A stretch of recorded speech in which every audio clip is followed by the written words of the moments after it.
Are we ready in the other room there? Yeah, all set. All right. Good evening, everyone. Medford City Council, 27th regular meeting, August 15th, 2017. Mr. Clerk, please call the roll. Council Delarusso. Present. Council Falco. Present. Council Knight. Present. Council Long Kern. Present. Vice President Marks. Present. Council Scarpelli. Present. President Caviola. Present. Please rise and salute the flag.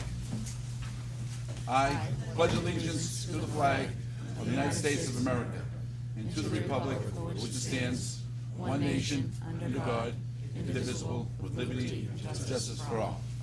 I want to welcome everyone this evening to the Medford High School Media Center, and I want to let everyone know that this meeting is going out live. So I welcome everyone at home, and welcome to the new Media Center. Mr. President, motion to suspend the rules to take a paper out of order. Motion by Councilor Knight to suspend the rules, seconded by Councilor Delarusso. All those in favor? Aye. Mr. Councilor Knight, what are you taking out of order? We'd like to take the Sisters for Ovarian Cancer out of order, Mr. President, if that's Sisters possible. for Ovarian Cancer. One second, let me find it here. Okay. 17605, petition by Carol Powers, 20 Walter Street, Medford, Mass., member of the Sisters Against Ovarian Cancer, to address their council and to hang teal bows in Medford in a campaign to raise awareness to the signs of ovarian cancer.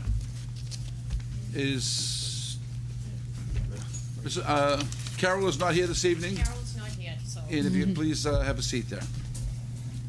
And name and address for the record, please. Judy Budney, 97 Mitchell Ave. Thank you. So I belong to an organization, Sisters Against Ovarian Cancer, and our main purpose is to raise awareness and funds, much-needed funds, for ovarian cancer research. So as part of the awareness program, in the past few years, we've taken part in a program called Turn the Town Teal, which for the whole month of September, which is Ovarian Cancer Awareness Month, we hang teal bows around the city for the whole month to raise awareness for this disease. And at the end of September, we take the bows down. Thank you. So we'd like to ask permission to continue to do that this year. You have a great organization, and I'm proud to be a supporter of your organization. Move approval, Mr. President. Motion by Seconded. Councilor Knight to approval, seconded by Councilor Longo Kern. All those in favor? Aye. Motion passes. Thank you. Good luck. Thank you. Thank and you. we look forward to seeing your ribbons around the square. Okay, I do have a form that needs to be signed by someone from the city. That's that me? Is it a check? No, but we're willing to take any Yeah, information. it's not official. I guess that's me. We have a website too. Judy, if you could speak into the mic, let people know where they can Yeah. send in donations. We have a website, sistersagainstok.org, and you can go onto our website. There's a lot of useful information, and we have our annual walk, our 10th year now. It's going to be held on Saturday, September 9th. It starts at the Stone Zoo, and it's a 5-mile walk around Spot Pond to raise money. And the funds that we do raise are donated to the Koch Institute at Massachusetts Institute of Technology. And they're doing some great research there. And you also have a fundraising night also, correct? We do, that takes place in the spring. Okay. We had that already in May of this year.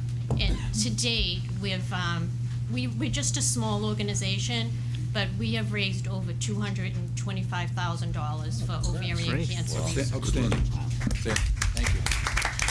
Mr. President, motion to return to regular order business. Motion by Councilor Delarusso to return to regular business. All those in favor?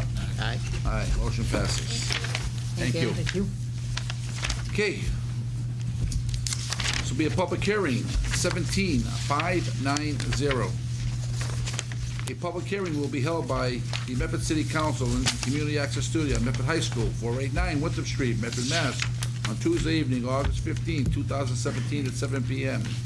on a petition from Medford Associates, LLC, Park Plaza, Boston, Mass., 02116 for a special permit to amend the hours in accordance with Medford zoning ordinance, Chapter 94, Section 94-145, to operate extended hours at 3850 Mystic Valley Parkway, Meadow Glen Mall, Medford, Mass. Site being located in an Industrial 1 zoning district as follows.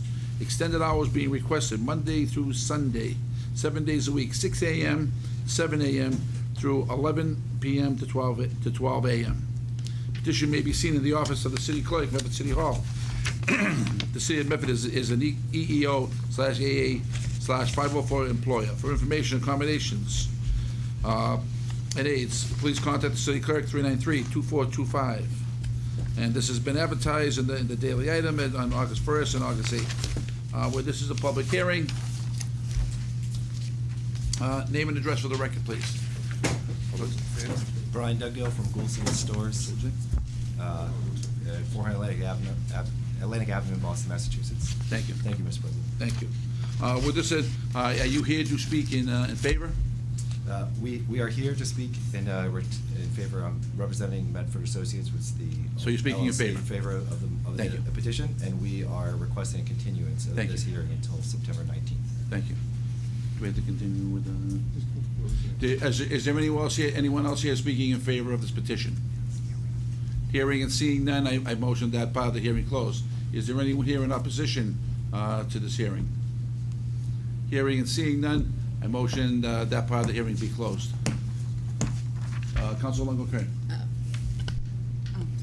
Thank you, President Carviello. I know you're going to extend till September meeting, but I think we did get an email with regards to the towers that are behind the property and the loading times. So maybe before then, you can do some research and see what times the trucks are going to be delivering and unloading, just so even if we do want to extend your permit, we can assure the residents that live in those buildings that even though the hours of operations may be 6 a.m. in the morning or 11 p.m. at night, I think it was 12 in the morning, that we know that the deliveries will not be at that time, so they will still have peace and enjoyment of their properties.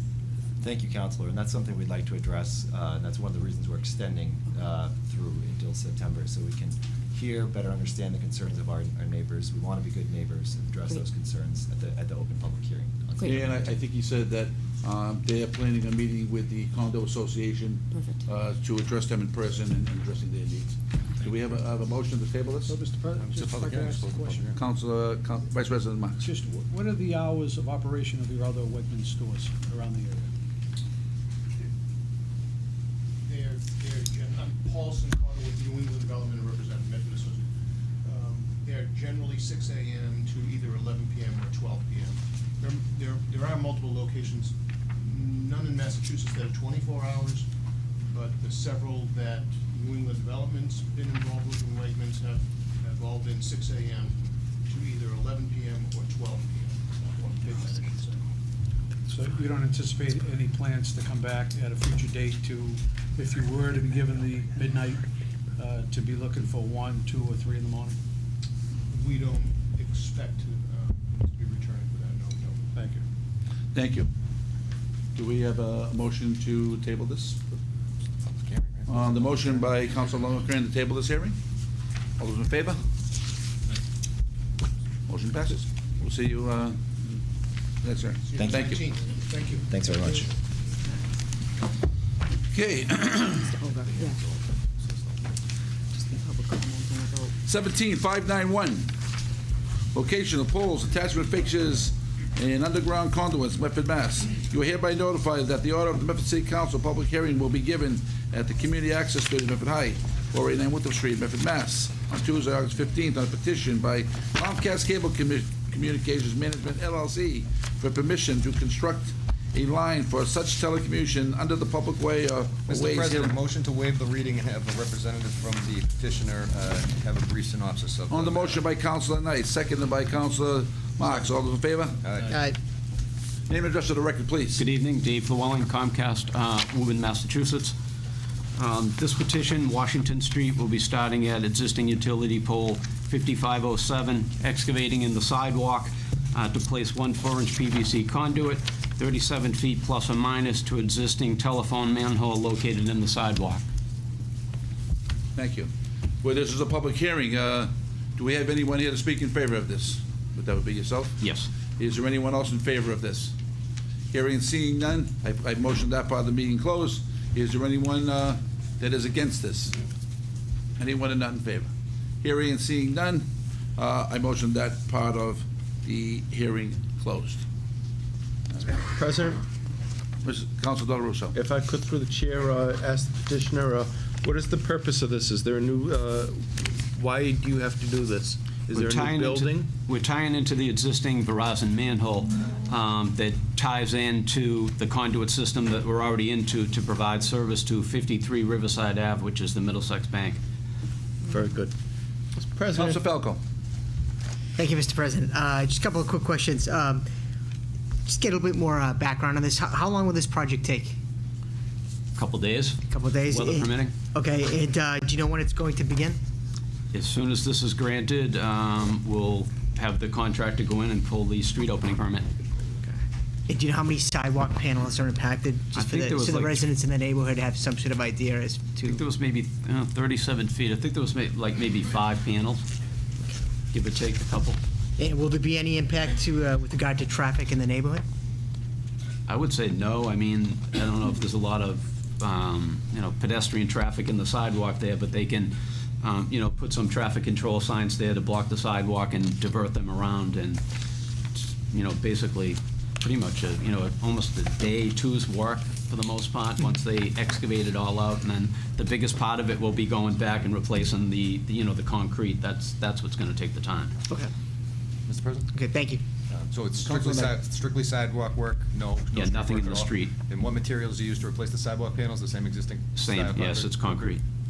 Council Scarpelli. I think that, echo Councilor Knight's, one of the biggest concerns we've had in this council the last couple of years, 2 years that we've been on, is that whenever there's utility company that comes in, the way they found the street and sidewalks in a better condition, that if same or if not better condition than it was left, because we have a huge issue with contractors coming in, representing the utilities, and then leaving subpar work behind, and then the city is left, and the constituents are left holding the bag. So I think that it's very important that that piece is done. I think that would be worth discussion with the city's engineer, making sure that comes to fruition. Council Knight. Mr. President, also looks here that the petitioner has agreed to remove an asphalt patch that's been put around another existing utility pole as part of mitigation to help fill those gaps of concrete to keep it consistent with the rest of the sidewalk. So I have no problem with this petition, Mr. President. I move for approval. Second. Motion by Councilor Knight to approval, seconded by Councilor Scarpelli. All those in favor? Aye. Motion passes. Thank you.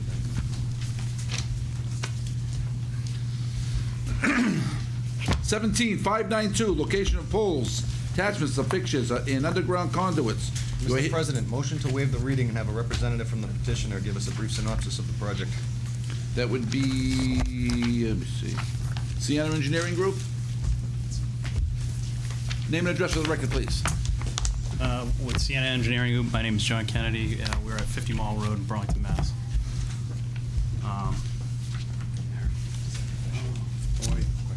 Sure. So this is, Are you in favor of this? I am in favor of this. Do we have anyone else in favor of this project? Hearing and seeing none, I close that part of the hearing. Is there anyone here that wishes to speak against this project? Hearing and seeing none, I motion that part of the hearing closed. Continue.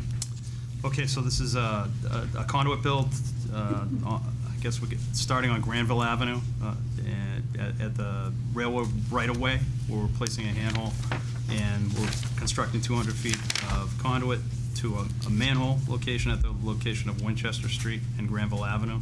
Then we're constructing another 722 feet to another structure, a manhole structure. And then from that, we'd go out to a Verizon manhole that's actually in the city of Somerville. Councilor Del Russo. I have a lot of questions. Why?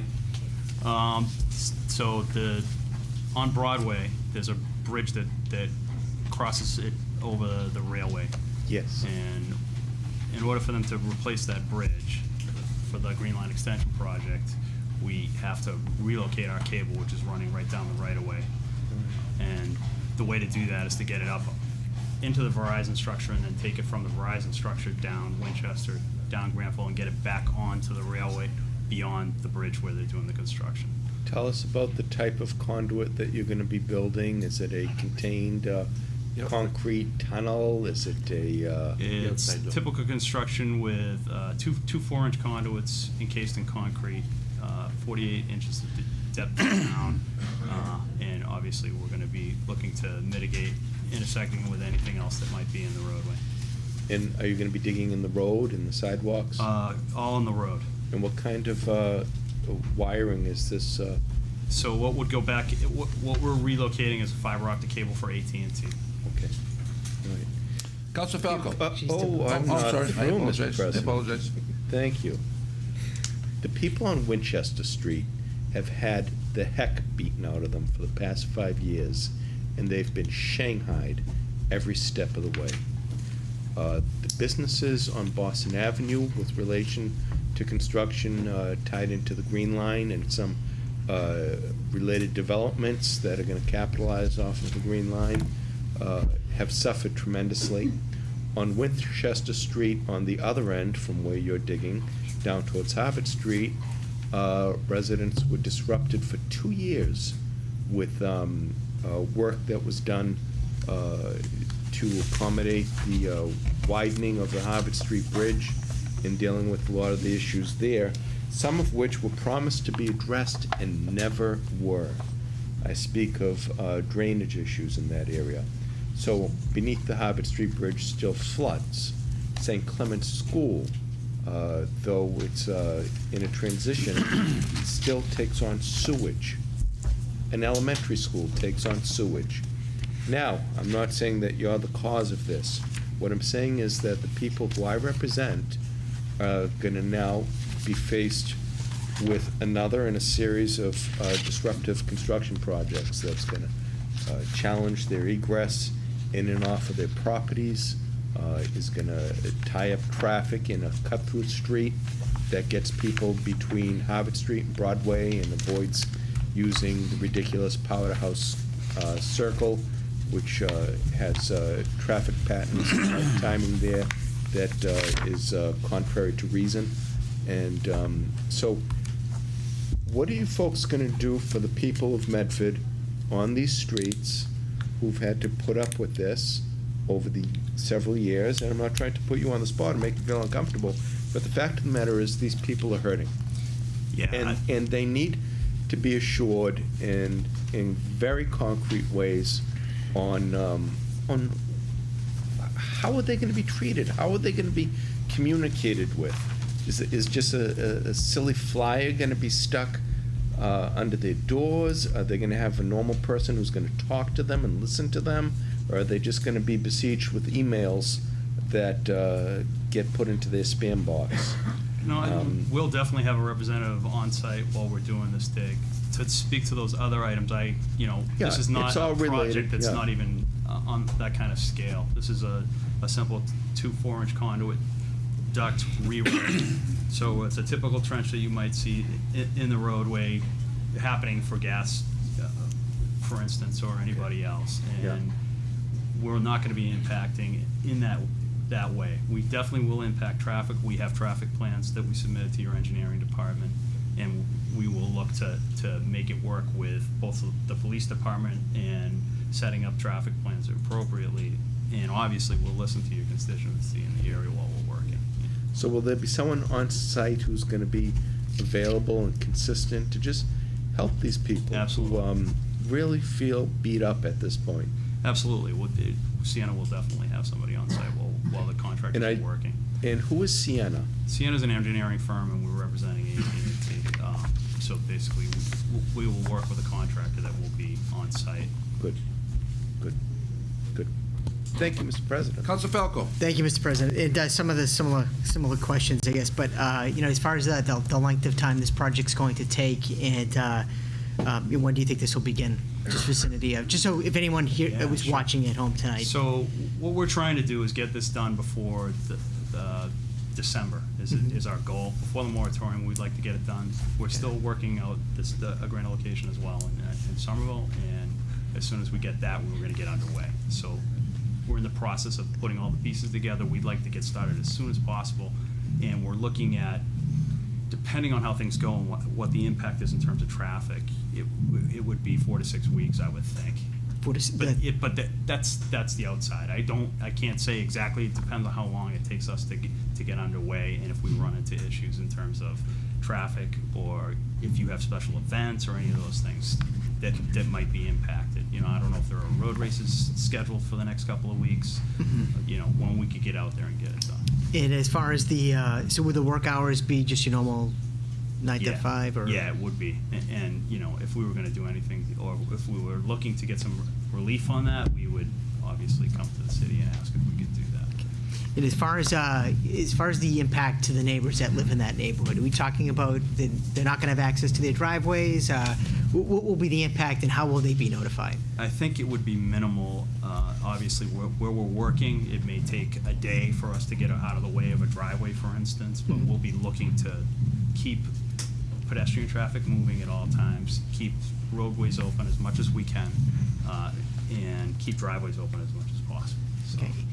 So will you be, sending a notice to the neighbors? I mean, just to let them know their driveway could possibly be not accessible, during these dates, or? We certainly could do something like that if we needed to.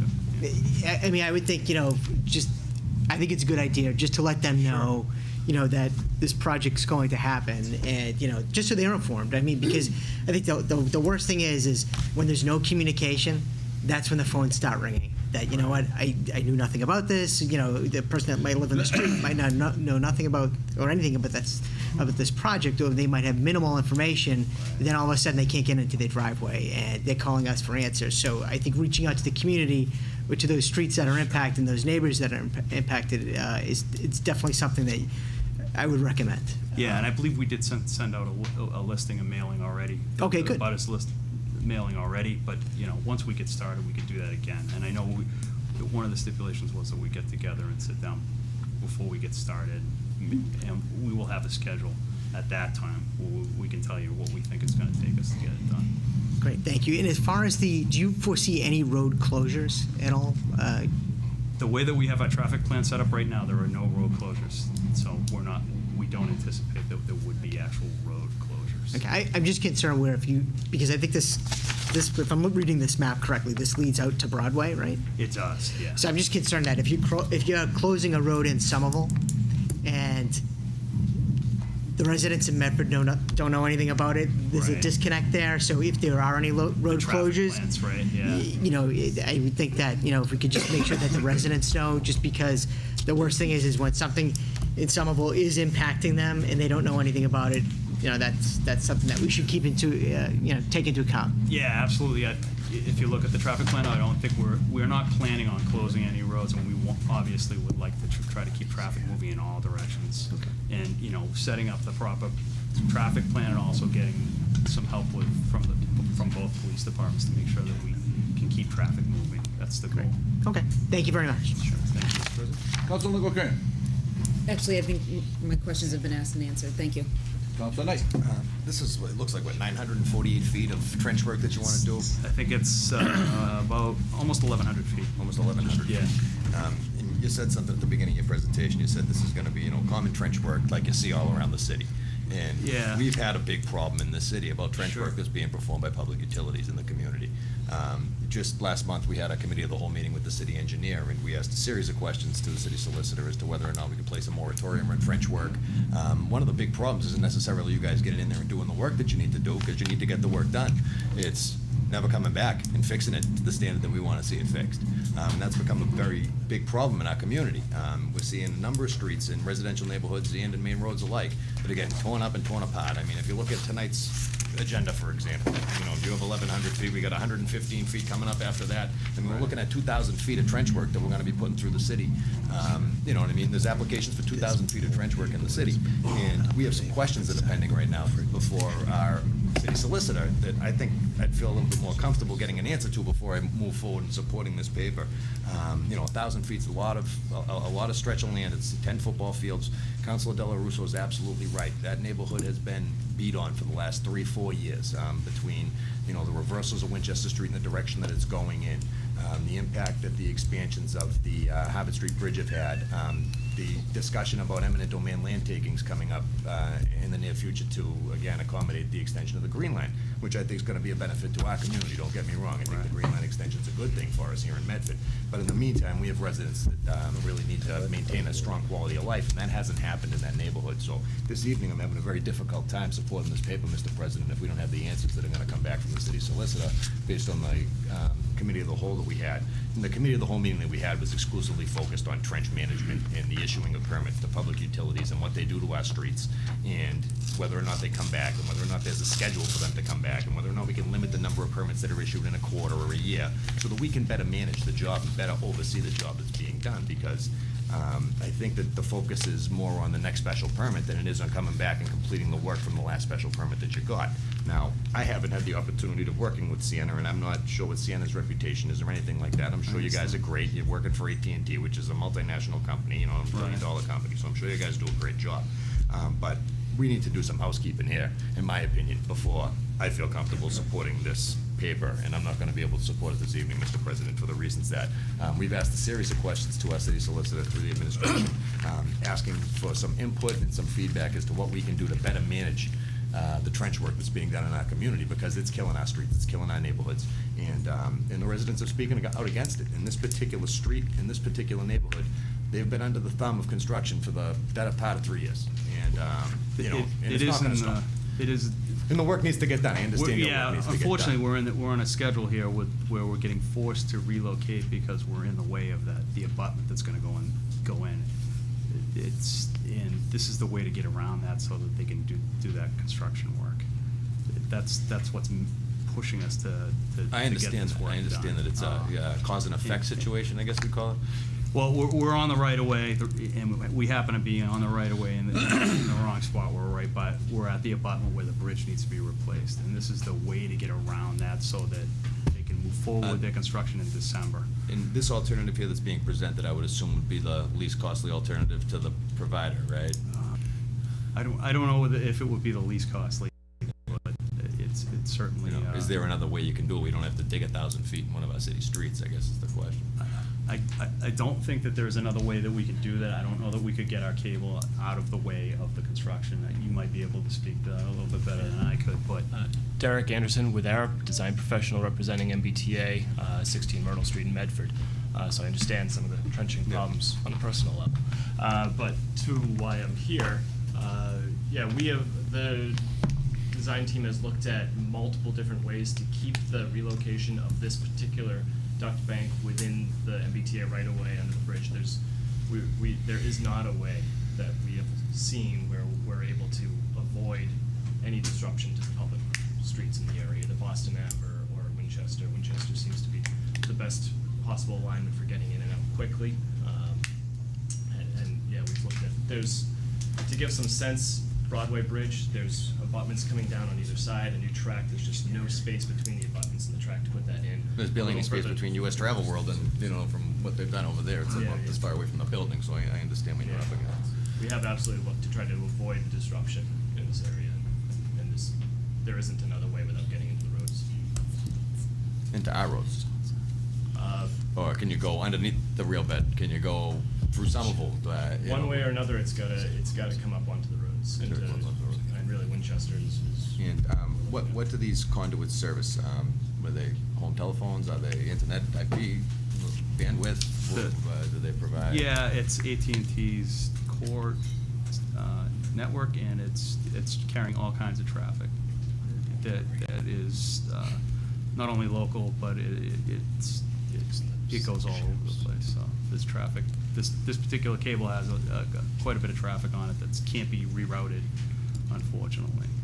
The right of way was the place where they traditionally put a lot of network when as a way to mitigate getting into town and city streets. Right. And unfortunately, where it is right now, we don't have the ability to get it out of his way while he builds the bridge. And this is a way to work it out. And we are taking advantage of some structures that are already there, in going through, coming out of the Right, Verizon right. manhole, so. Well, I appreciate you for answering my questions. I don't think my position's moved much off of Mr. President with the answers from the solicitor's office. Thank you. But I do Council thank Scott you. Pelley. I understand where you're at. I appreciate coming out tonight. I think that's one of the biggest things that we've talked about in this council, and I'm sorry that you're the representative of this feedback, but until we make a stand and really get the feedback back from the city solicitor and all of the utility companies that have been using our streets as trenches and then walking away, and leaving our streets a mess. I think that with that and a plan in place for those neighbors, because those neighbors, again, I echo the remarks of my colleagues, that they've been impacted so negatively, and their just daily lifestyles, and to compound that with more construction and road work without a comprehensive plan that they are familiar with from beginning to end, I think would be negligent in my part as a city council representing those people to not make sure that those concerns are not just not just supported by yourself, but a plan that would show us and what we can do. So I too would like to table this until we get more information from our city solicitor and what we've asked for in the past for our utilities to make sure that what's being done on our roads, that the utilities are being held accountable for what they're leaving there, so. Yeah, we'd certainly work with you guys on whatever you needed to be, comfortable with our construction practice. And anything we'd need to do to help communicate with the neighbors, so we would, all the people that are impacted, we'd certainly be willing to do that. And again, I apologize that, you could be the one situation where it would leave the street impeccable, but when you have 2-foot swaths being cut and then you see them dip and nobody comes back to fix them, and then again, someone comes in and builds a 4-foot swath path and then nobody comes back, it's and this is what we're hearing over and over again from the Yeah, I utilities. understand. So- Do you have- and this yeah, is I didn't where know it's if- been very frustrating for us, so thank you for your time, I appreciate it. Vice President Marks. Thank you, Mr. President. I think some of the frustration you're hearing is regarding the number of projects that this city has gone through over the last couple of years. Eversource right now will be trenching 2 miles of some of our major thoroughfares in the next several months, which is going to be a big disruption to traffic and residents in this community. My question to you is, we hear all too often when we ask, when a trench is dug, and we all know after, even with best intentions, it usually sinks after a period of time. And we've asked the city solicitor why we can't request that when you're digging a trench, that you not only just pave the trench, but you do a curb-to-curb restoration. And we're being told that we can't request that. And I believe it has something to do with state law, correct me if I'm wrong, but we can't request a curb-to-curb repaving. And in my opinion, if I allowed you to dig up some of my driveway, to put something under my driveway, I wouldn't request that you just patch a little piece of my driveway, because I know what's gonna happen in 6 months from now. My driveway's gonna be a mess. And the same thing applies to our streets. So that's the first thing I think we have to look at, why we can't request a curb-to-curb. Was a curb-to-curb requested in this particular case? It was not requested in this particular case. If we had something that was wrong with our patch, for instance, we certainly would want to try to restore the patch to So if the city did correct. request the curb-to-curb, would you, That's something that I would have to bring back to see if that's something that would be an option. That would certainly be quite a big impact to the project. But maybe, I don't know if it's something that we could do. I couldn't answer that question tonight, but it would be a bigger impact overall to the neighborhood as well. Understand that if we did have to do a full restoration for the entire trench of the trench line, that we would be looking at a pretty big impact. Impact regarding what? For the neighbors and everybody. The construction project would be bigger than it would be if. Right, but the outcome would be much The more outcome would be. beneficial Sure, sure. than residents who call us up in 6 months from now saying, every truck that goes by their house shakes their house because it's such a dip. You know, we hear it over and over again. Right, right. So I could appreciate the fact. No, I that- understand, but the roads are, all over, all over the state, there's construction work going on, and it's frustrating for everybody at times, and patches to resettle, and there's no question about it that happens. I don't know that I can say that I'd be able to do a full restoration this evening, but I could certainly inquire about it. We don't meet again until September. Third week in September. Yeah, and my concern is that if we don't, We're not meeting till like the third week in September. so- Right, and that's my concern is that, Right. with the project, with the goals that they have for the bridge, that we're running out of time to get this project done. Well, I, as one member of the council, I'd hate to hold up this project. I understand that you're doing the project based on what work needs to be done. Right. I would have no problem if you would be able to give us a commitment tonight about curb-to-curb restoration. That way, I think it would be an easier sell to the neighborhood, knowing that this work is taking place, but the ultimate outcome will be a brand-new area, street from the whole length. We go through projects like the Eversource project I mentioned, 2 Sure, miles. yeah. It has zero benefit to this community. Zero. That's I realize we all have to live together. That's really unfortunate, as good yeah. neighbors with other communities. Right. It has zero benefit to our community. It's just a And it's gonna have transmission line, 1,000% disruption to our community. So those are the type Yeah, of it's things I very think we're struggling difficult. with. Yeah, I understand. I'd be supportive tonight if you would give a commitment. You can get on your phone, give a commitment Is for that- curb-to-curb restoration. Is that something that I could come back in, if I could get a few minutes to If see the what I members could feel do? the same, I feel that way. I think that would be a win for our community if we were able to repave the entire area. Thank you. Council Del Russo. Mr. President, I wouldn't be so strict as to require that. I'd certainly invite it. I am intimately aware that that's the neighborhood I live in. I know what my neighbors have been going through, and I've been working on this as the city's liaison on one of the city's liaisons on this Green Line extension project for 12 years, 14 years, something like that. And they're finally digging, they're finally going, and we want to get it done. People want to see it done. And so I wouldn't want to be part of impeding construction. But, and I can only imagine that Winthrop Street will be dug up again. And they'll certainly, our neighbors up there will be dealing with the ambient noise of ongoing construction for the next several years with the construction of the station, the rail bed, and then also the continued presence of the lower line moving 18, 27 feet closer to their homes, and then the squeaks and the clickety-clacks of the Green Line streetcars. So that being said, I'd like to see curb-to-curb restoration of the street, but I also know that that might involve its own inconveniences to the people. But my concern was chiefly on their having avenues of communication and a way to get assurances that the concerns are going to be met. But I'll gladly yield to my dear colleagues and support that, but I certainly don't want to, I don't see need to table this tonight, nor do I see a need to withhold it and hold. So I'd like to move on it decisively tonight. Thank you, Mr. President. Councilor Knight.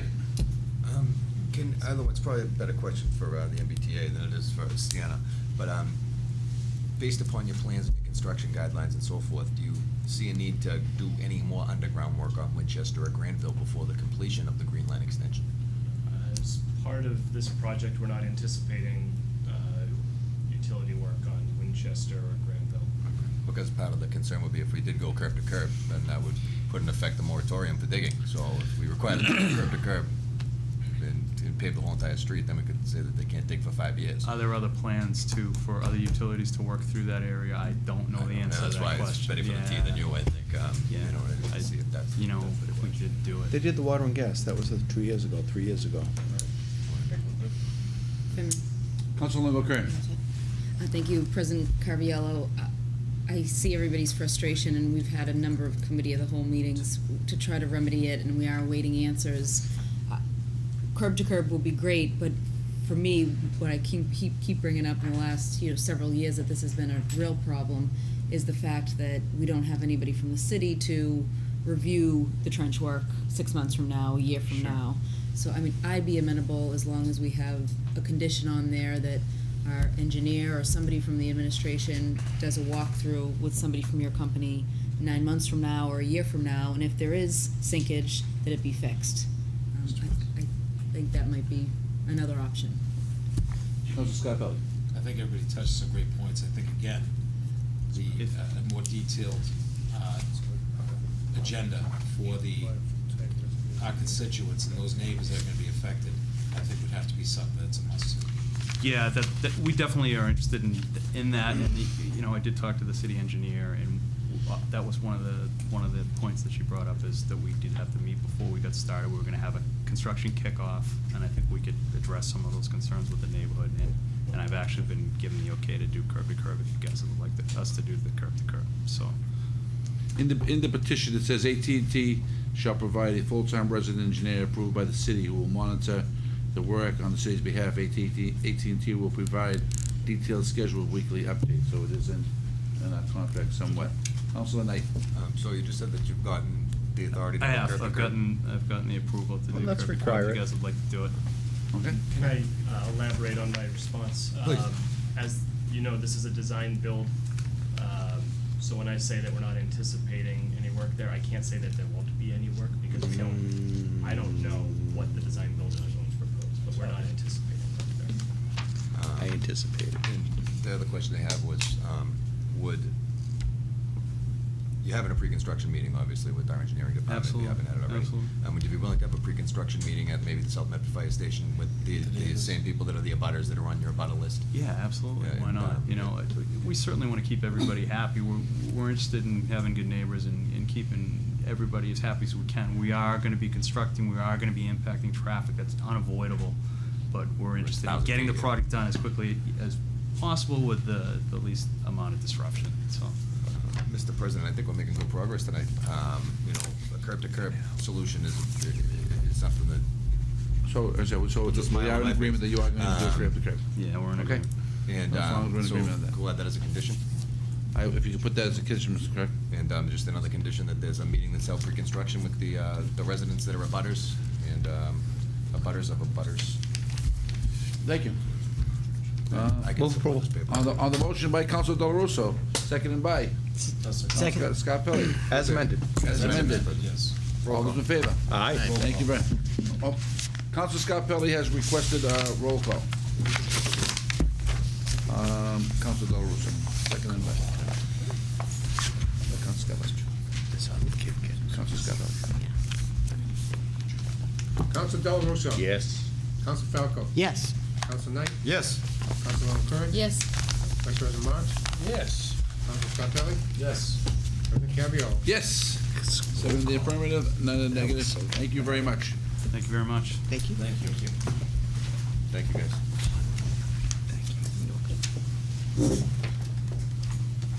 17, 593, location of poles, attachment of fixtures, and underground conduits. Mr. President, motion to waive the reading and have a representative from the petitioner give a brief synopsis of If the this project. is, I'm not mistaken, this is Comcast again. Bill keeps going on. Name and address of the record, please. Dave Llewellyn, Comcast, Woburn, Massachusetts. And you are here in favor of this project? Yes, I am. Do we have anyone else here in favor of that project? Hearing and seeing none, I close that part of the thing. Do we have anyone here against this project? Hearing and seeing none, I close that section of the hearing. Continue. High Street, placing a new 4x4 manhole over the existing Comcast conduit at the intersection of High Street and Hillside Avenue. From the newly placed manhole, excavating to place a 4-inch PVC conduit 115 feet plus or minus, and continuing into 92 High Street, Medford, which is the Armory building. They've requested our service, and this is the plan to provide service to them. Thank you. Council Falco. Thank you, Mr. President. Similar to a lot of the questions that I asked previously regarding that previous project, when will the work take place and how long will this project last? Once approved, if approved, we're still waiting for an MWRA permit that they have. We have received the permit. We have signed off on it. We've reviewed it. We've agreed to it. It's back with the MWRA. They have a new process now where we sign off on the permit first, then we send it back to them, and it's basically goes through their board again. Takes 2 weeks to get it signed. So I was hoping to get this work done, if approved, before Labor Day, before school started. However, it looks like it's going to be sometime after Labor Day before we get that MWRA permit from them. The work should take, depending upon the digging, it is only 115 feet and a 4x4 manhole. I would say probably a week, depending upon the digging, weather permitting. 2 weeks, maybe tops. It's kind of hard to say, not knowing exactly what's in there, what they're going to run into as far as the digging. And it's on High Street, right? Yes. So I assume the road's going to be open, but I would imagine it's going to be probably tough to pass at times, I would think. Yeah, I did see, I printed the agenda this morning, and I did look at this, and I did see that the chief engineer requested a traffic management plan. I did also request that today from our traffic management people, so I'm hoping to get that, and shortly after Labor Day, I'll be able to bring that into the chief engineer, and we can talk about, if approved, moving forward with the work. Okay. There is a chance that on Hillside Avenue, the existing conduit may be damaged. So I thought that I should put this in here and make you aware of that, just in case we do have to do some additional excavating on that road. So there would be no surprises if this project does extend a little bit longer than anticipated. Hopefully we can get through that conduit, but we think it may be damaged. What information, Councilor Scarpelli? How many more feet would that be if there was damage? I'd have to look at the plan here. I'm not sure if he called that out.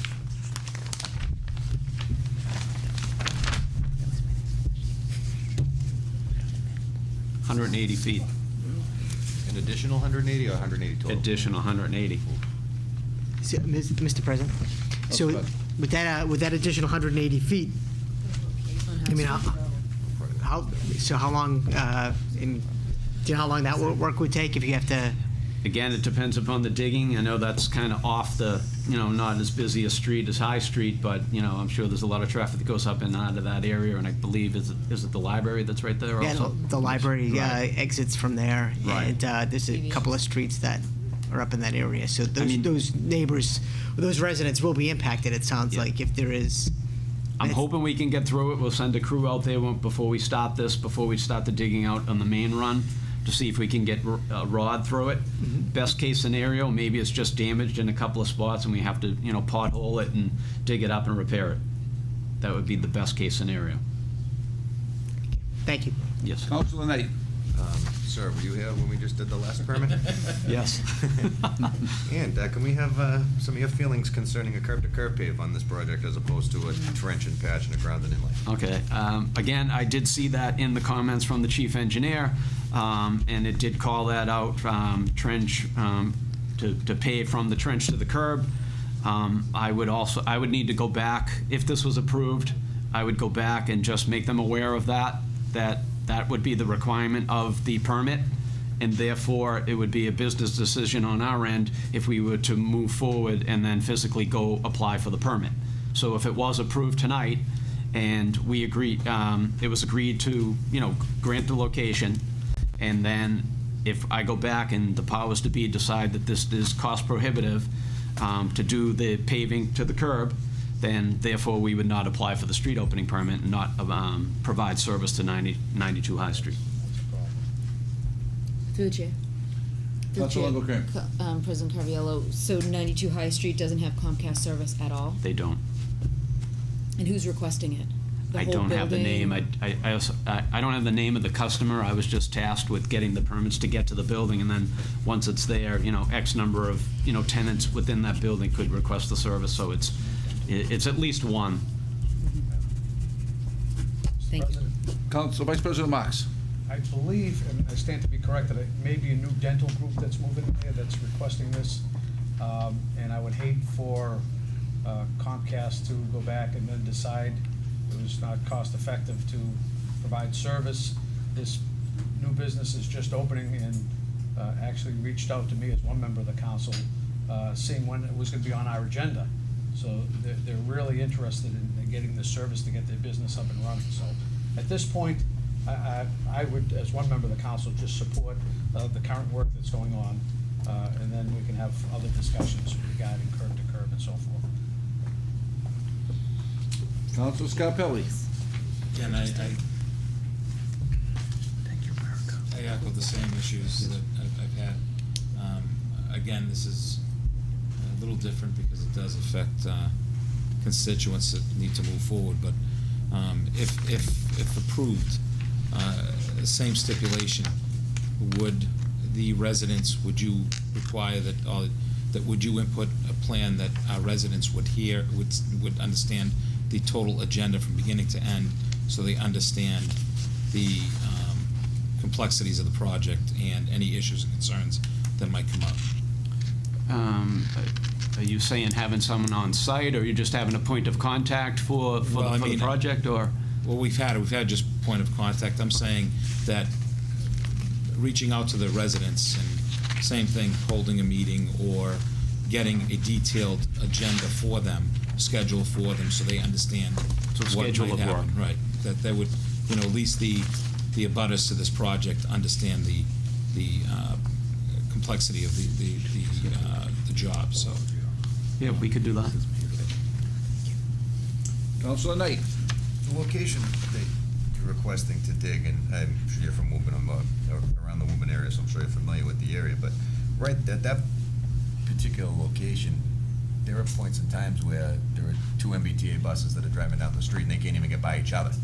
And without a traffic management plan to take a look at it, it's very difficult to see what impact this is really gonna have on the traffic flow in the square and the business district. I think we had a gentleman from the square who owns a business down there, a restaurant, that's getting killed by construction on the other side of the square. This is gonna be virtually right up the street on the other side, so 2 points of entrance to certain businesses are gonna be blocked or hampered or impeded for a period of time. Now, I know you're only gonna be out there for 1 or 2 weeks tops, as you said, Yep. On High Street. And then if any residual effects happen, I'm assuming that the rest of the repair work would go up Hillsdale Road if it's damaged? Yes. Okay, and that's not a main drag, I don't even, it's a neighborhood, so that's not something I'm so worried about right now, because you guys don't know what's underground over there, you don't know if there is a problem over there. But the concern that I do have was with flow and with the trench repair work, and Yeah. I'm not gonna give the same 25-minute thing that I just did at the last one. But ultimately, we have a problem in the community with the way that our trenches are managed and our trenches are overseen. And I don't think we're doing a very good job at it, we need to do a better job at it. So in order for me to be comfortable with this, I need some assurances. Well, I can say that I'm familiar with the process, and I don't know if you're familiar with this process, but we have an inspection process, and I don't know if we've done a whole lot of work in the city over the past couple of years. This is the first hearing that I've been to in Medford, so the person who had the town before had since retired, so I don't know what work took because of place us? before then. I'm sorry? Did he retire because of us? No. But I believe it was back in the 90s, somewhere along the 90s, the Department of Telecommunications and Energy came out with something called DTE 9822, which is an inspection process. And we have our project coordinators who are assigned to this job go out and inspect the jobs 30, 60, and I believe it's either 90 or 1 year. And there's a report that goes to the state every year. So that's a task that when we do new trenches that our project coordinators are tasked with doing. Again, I don't know if there's been a whole lot of trenching in Medford, so I can't, really speak to that. But that is one of our process, and we can, it would be certainly part of this. There's been plenty, but Rick. not by Comcast. That trenches for a while. Councilor McKern. Through the chair, thank you, President Carviello. I think since you need a permit from the MWRA, I'm just throwing it out there that we table it and get a response back from Comcast for our next meeting of whether or not you'll do curb to curb. I have an issue. I mean, I said in the last petition that I'd I just don't want the trenches to keep sinking. It's, not right for a contractor to leave a piece of property like that, a street or a sidewalk, sinking. But I have a problem with requiring curb to curb in the last one and then, kind of swaying from that here. So I would like, I think it should be, if we need to have a meeting, probably a committee of the whole meeting, and get some answers from you of whether you do the curb to curb, because that's a main thoroughfare. We definitely don't want any sinkage on High Street, and if we're gonna mandate some curb to curb, I think we need to figure out some consistency in how we're gonna do that. I know the business wants Comcast.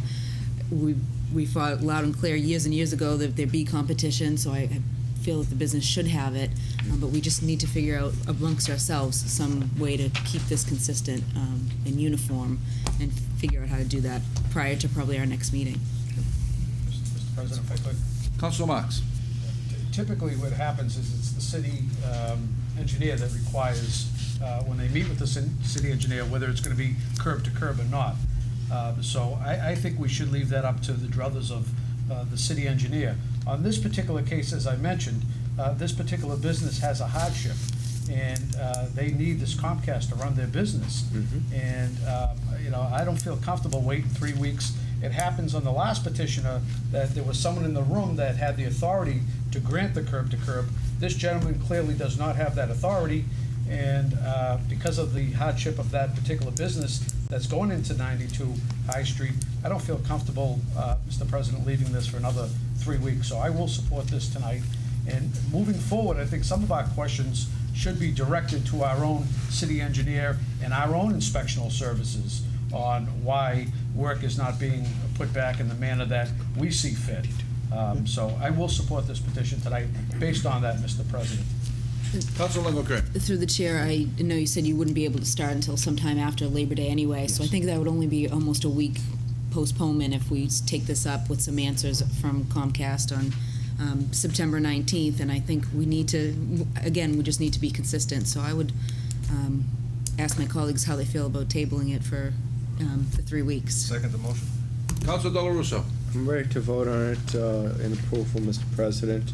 Motion by Money that Comcast gets out of me every month, I'm sure they'll be able to pave High Street from Arlington to Malden with no sweat.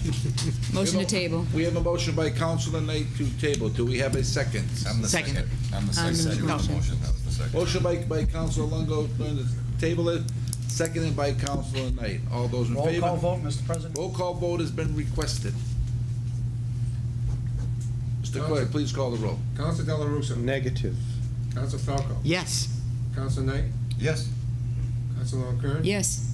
Vice President Marks. No. Council Scarpelli. Yes. President Caviola. No. 4 in the affirmative. There's 4-3 to table. Thank Can you. get us that, do you mind, through the chair, get us Through the that chair? answer of whether or not you could do curb to curb? I'm and sorry? If you could get us those answers before the next meeting? Yes. Thank you. When will that next meeting be? The September? 19th. September 19th. Okay, thank you. Okay. Where are we going to meet September 19th? That'll be determined this week, and once we have the construction schedule. 17-594, grant the location. We have by no- Motion to waive the reading and have the petitioner give a brief synopsis of the application. Do we have someone here? Name and address of the record, please. Matthew Carmody from National Grid, 170 Medford Street, And Malden. you are speaking in favor of this. Yes. Do we have anyone else speak in favor of this project? Hearing and seeing none, I close that part of the hearing. Do we have anyone here that is speaking against this? Hearing and seeing none, I close that portion of the hearing. Thank you. Continue. This petition is to install a new traffic control box to operate and monitor our existing CAS regulation station. This is replacing outdated equipment to make sure we can monitor for safety and reliability purposes and communicate to our pit itself to monitor the gas system throughout the year. Thank you. Councilor Falco. Thank you, Mr. President. If you could just tell us a little bit about the project, how long it's going to take, the hours you're going to be working, how many sidewalk panels you're going to be pulling out? Some of the sidewalk panels were already excavated. They're in temporary asphalt at the moment from our previous project on Wyman at Woburn. So we've got about 6 to 7 asphalt concrete patches. It should take a few days, regular work hours. This has been, pre-construction job walk has been performed with the engineering. So it's generally to take 3 to 4 days, I'd say at most. And all panels will be fully put in ADA compliancy and make sure it's reviewed afterwards with the city engineering department. Will they be replaced with concrete, Yes. even the ones that are temporarily been replaced with asphalt? Yes, so we temporarily repair them, so our concrete subcontractor come in, make sure it's ADA compliant, stamped, and so forth. It's also is in asphalt because of, we knew this work would be oncoming, so it's only for about 2 to 3 weeks that they certainly have been in asphalt. So as soon as this work is performed, our subcontractor will come in, perform the restoration with concrete. Okay. You know, and this is sidewalk work, so you don't anticipate any road closures, or? There shouldn't be any road closures. If there is, it would be for like 1 day max. If so, it would be communicated with the city. This work will be fully communicated with the neighborhood. My cell phone number is on a letter that's hand-delivered to every resident that's a butter. That was given in the petition. Also, we do mail out 3 separate letters, one with 2 YouTube videos to explain exactly what to expect during our work. Also, frequently asked questions and so forth. But like, again, we do hand-deliver every single letter with my cell phone number to personally contact me to make sure no one's inconvenienced, and we work with them hand in hand. Thank you, and that's key that you actually have included your cell phone number, because it's always it's always good that we have a point of contact and that the residents have a point of contact, and especially to, like you said, to supply a YouTube video, which I don't think you hear that too often, but it's always nice that the residents can actually see what's going on, or get more information as to what's going on in front of their homes. So, thank you very much. Councilor Knight. Mr. President, thank you very much, and Mr. Kamadi, thank you for being here again. I think we're all familiar with Matthew. He's been here a number of times before, requesting permits. This particular permit, I have no problem with. I'll certainly support it this evening, and I look forward to the next permit to come back for some street trench work, so we can talk about curb-to-curb paving on one of those jobs. Seems to be a hot subject. Thankfully, I'm in the sidewalk this time. On the motion. Move approval, Mr. President. Second, Mr. President.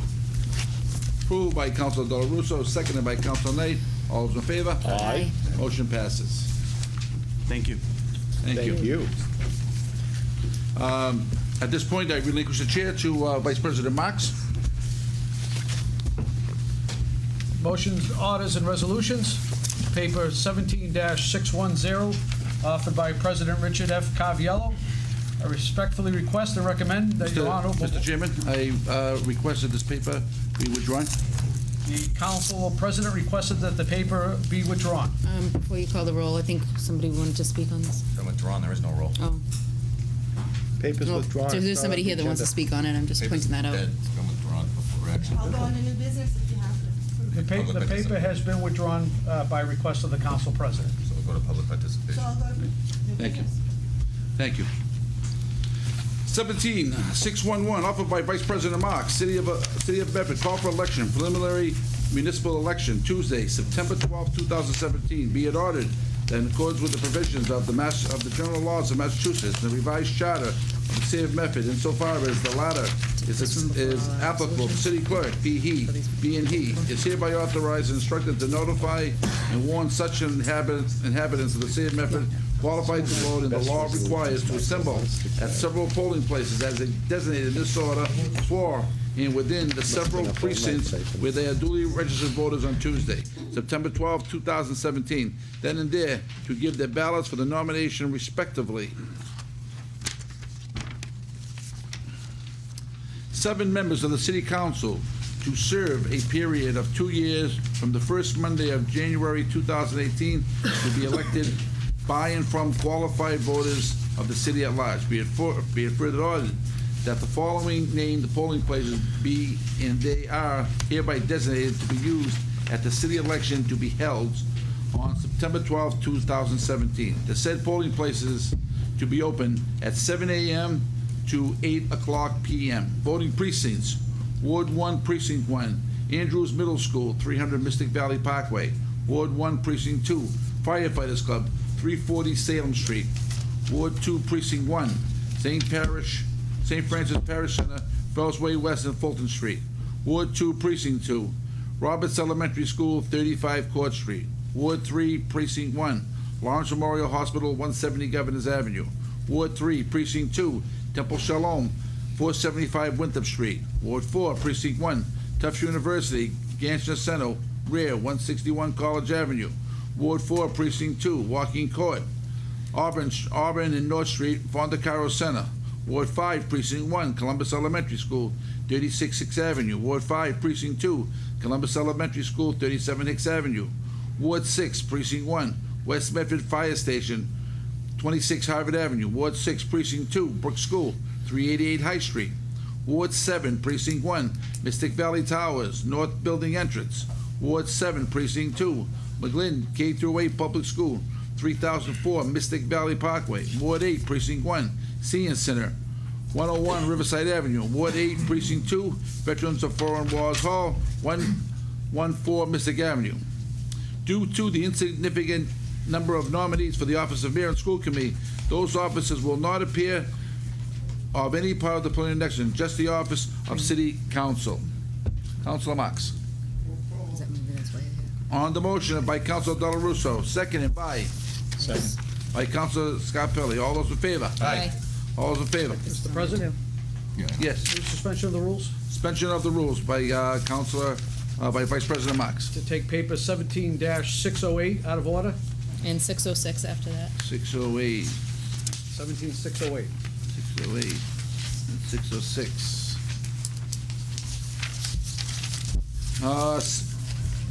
You want to go in order? So you want 608 first? 608, correct. 17-608, petition by Ray Scarfo, 9 Sunset Avenue, Medford, Mass., to discuss inconsistent parking enforcement problems.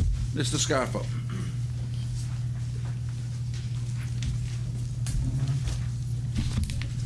Name and address for the record, please. Ray Scarfo, 9 Sunset Ave, Medford. I'm here tonight for the inconsistency of the park, pay to park. I have right now 2 citizens in attendance to explain to you about their mishaps. So I'd like them to explain them because you'll get a better variable speed on how they have had their problems. And then I'd like to finish off with a statement from another citizen who could not make it tonight, and then a small closing, and I'll be done, so it'll be quick. You yield the chair to the people who want to speak? Yes.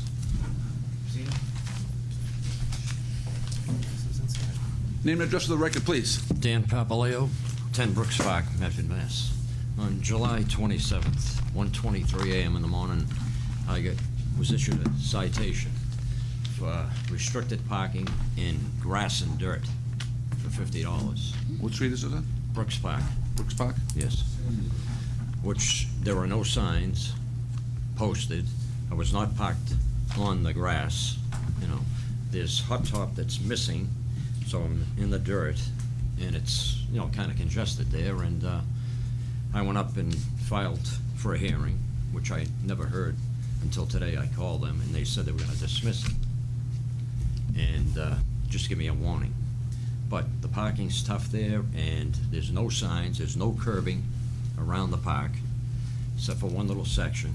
And, you know, they come by, there's commercial vehicles parked at night, which they go right by, they don't tag them. There's a truck there, the dump truck that's parked constantly, either on Hancock Street, Brooks Park, or Main Street, with junk on it, and it sits there sometimes for a couple of days. And he takes up 2 or 3 spots when he parks on Brooks Park, and I've told him many a times, you know, he doesn't live there.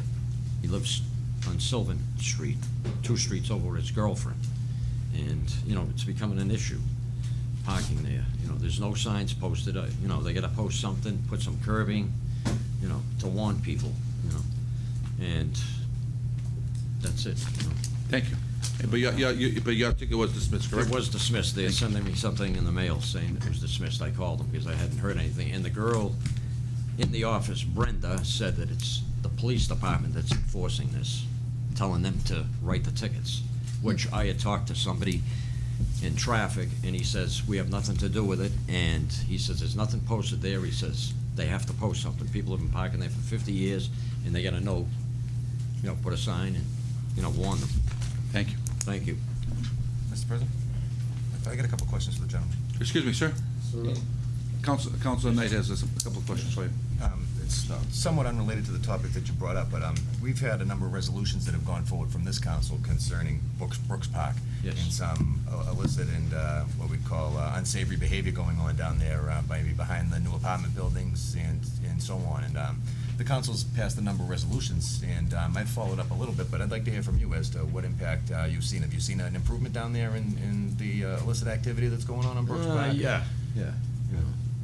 But I mean, something's gotta be done with the, Right. around that park. Yeah. Put up curbing or something, put up signs, because a lot of the people, they've been parking there for years, put it up and, So, but in terms of the bad element that was been in the neighborhood and the coming into the bad neighborhood? element, I really don't see much of that. You don't see it. So aside from this. There were people down in that parking lot Yeah. that were talking about that were, dealing drugs and, I mean, I've heard they were whatever. ordering pizzas to their cars, staying in the Yeah. parking lot, hanging out Right. all night was Right, some right. of the things that I heard from some residents.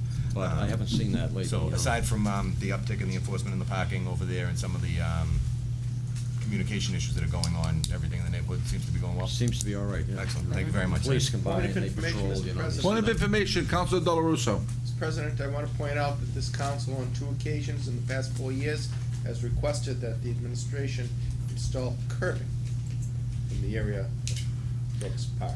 There was And I curbing think there at one time, and it was never replaced. removed, it was never replaced, and the late, great Sammy Petrella was a longtime advocate for that improvement. Thank you. Thank you, sir. Thank you. Appreciate it. Good evening. Name and address for the record, please. Good evening. My name is Claudio Iacono, former Medford. I live now in Reddick. I'm an HVAC technician, so I travel to the city of Medford doing service calls or whatever. Well, a little while back, I pulled up Salem Street, right in the intersection of Spring Street. I parked under a sign that says 30 minutes free parking. I had to drop off a key to the real estate office across the street. I did so. I came back, there's a ticket on my car. Okay. 2 weeks later, I had to do the same thing, park the same place. This time I'm smart. I go to the chaos machine, broken. They said, go to the next chaos machine. So I walked by the Modern Hardware, which is chaos machine. I went there, that's broken. So now I'm gonna move my car to my friend's building across the way, around the corner.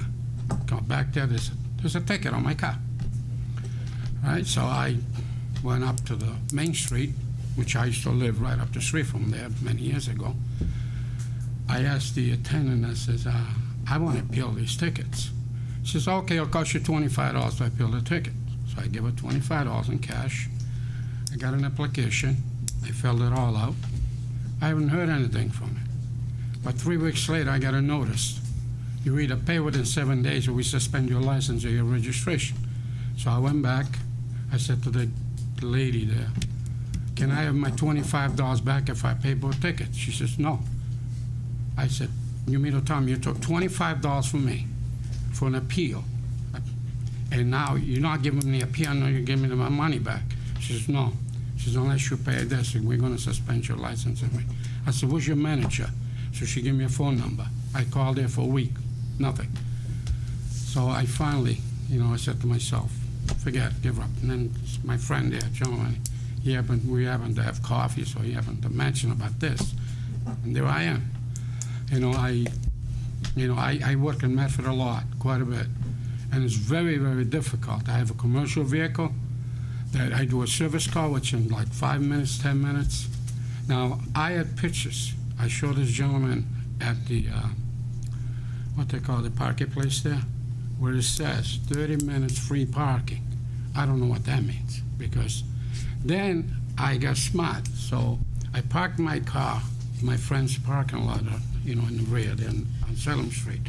And I sat at Dunkin' Donuts and watched the guy, a lady, a poor little lady with a cane, from her car to the chaos machine. He put a ticket before she had the chance to put the money into the chaos machine. That's disgusting. Somebody should do something about it. Thank you. I appreciate it. Thank you. Okay? Have a good night.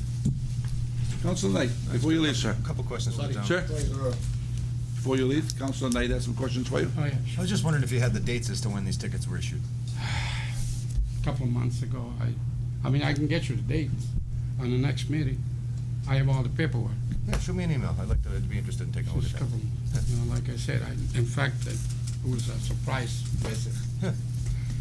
Okay, yeah, if I can take a look at those, I'd appreciate it. Thank you. Thank you very Councilor much. Scarpelli. Oh, don't go away. Don't go away. Oh, don't go away. Oh, my gosh. Okay. I didn't know You're it was doing a good so job. popular. Stay. I didn't know I it want was you to so stay a little popular. longer. Should have never left Medford, we're gonna keep me here. Well, I love So, that. but I think that a lot of us have received some phone calls with these simple issues that are very big.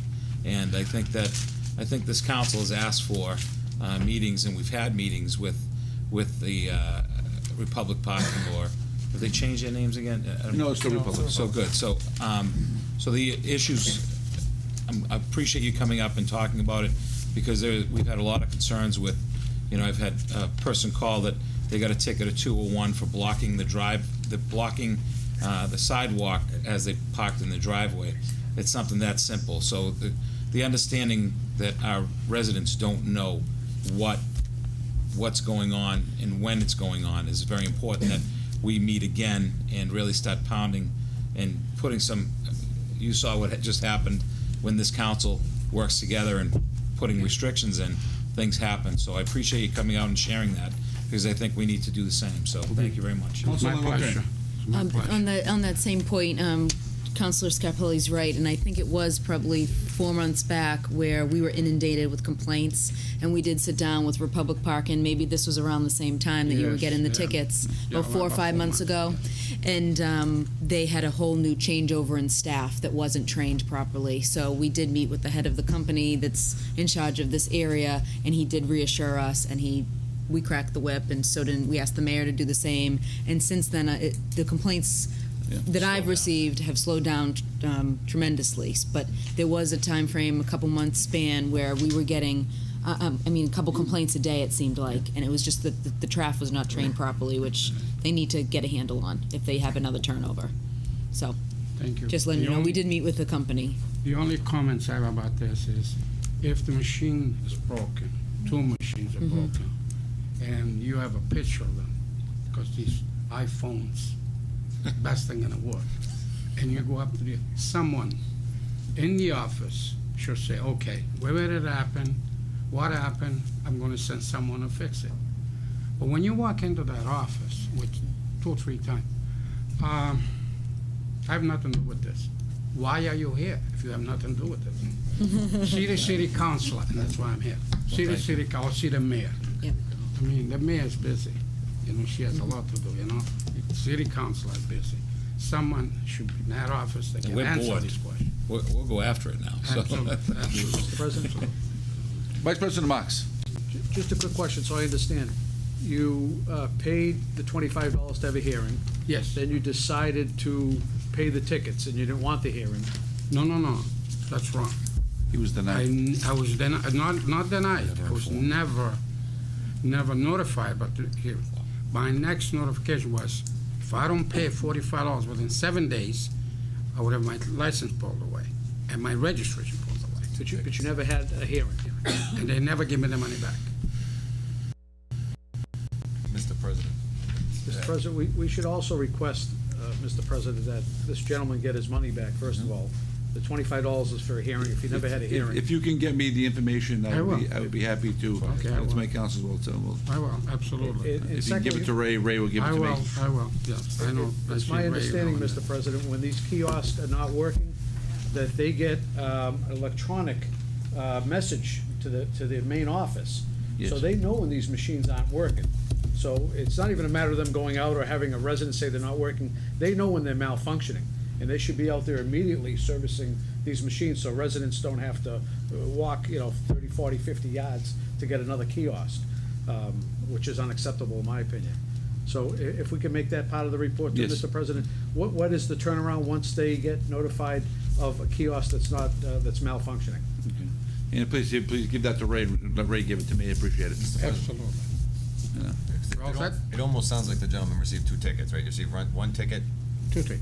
You received 2 tickets, and you paid $25. The second one was almost on purpose. The second I one? wanted to see what. Yeah, so you came in there and you went and paid $25. I paid for both tickets. And then, oh, you paid for both I tickets? paid for both. Okay, all right.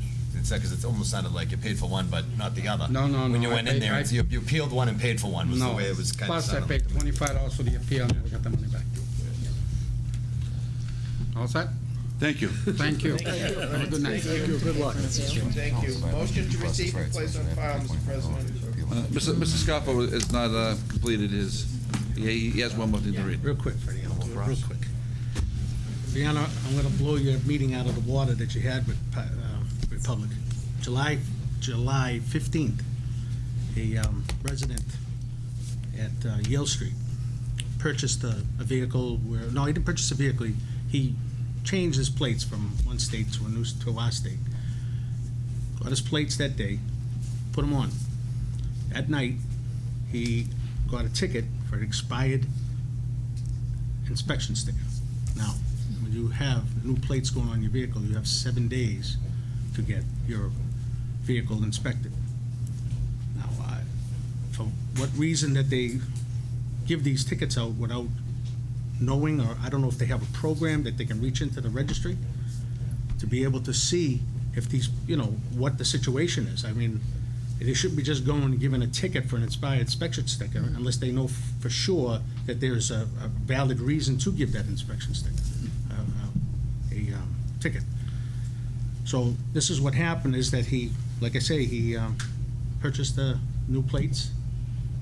That evening, that same evening, he got a ticket for an inspection sticker that wasn't valid.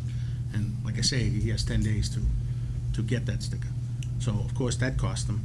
I'm not even sure what the amount was. Did he appeal? Mr. President? $25. Did he appeal, He did he appealed. appeal, Did did he he appeal the appeal? ticket? Because obviously it Well, was issued in violation of the law. he has appealed the ticket, but he hasn't Oh, okay. gotten a hearing, or he hasn't. My question is that if they're gonna be tagging for inspection stickers and stuff like that, they should be able to be in their computer, that they should be able to get to the registry to see if they can actually do this. If you could get me a copy of that one also, along with that other gentleman's, it would be appreciated, and we'll bring it to the attention of Park Medford. Okay? You have it with you? No, I'll have to get it to you. If you get it, you give it to me, I'd appreciate it. And I think maybe it's time that we schedule another hearing, a meeting with the Park Medford That's my people. closing. My closing, if you don't mind, I'm requesting that the council have a public meeting and to have a representative of Republic Parking to discuss these inconsistencies. And I think that would be a good idea to get the citizens involved in this. And then you're really gonna see how inconsistent this is. Well, we've had a public meeting with them before, and I think it's due for we another brought, one. and as Councilor Longo said, tickets slowed down dramatically, and a lot of things did get corrected. Maybe it's, and I think that was about 6 months ago, Less? 4 months ago. Less than that. Less than that. Yeah, so maybe it's time we have another hearing with them. Again, it is a public hearing, and we can bring some Oh, other everybody's things to invited, their yeah. attention. Mr. President, I think every meeting that we have is a public meeting. Yes. I mean, every meeting that the council has, is a public, when we convenes a public meeting. And I think also that it's important to point out that, the oversight and the implementation of the traffic regulations falls under the jurisdiction and purview of the Traffic Commission. And Republic can come all they want, but if the Traffic Commission's not on board as the oversight agency, then we're talking to a deaf ear as we're talking to the wall. This is under the purview of the Traffic Commission.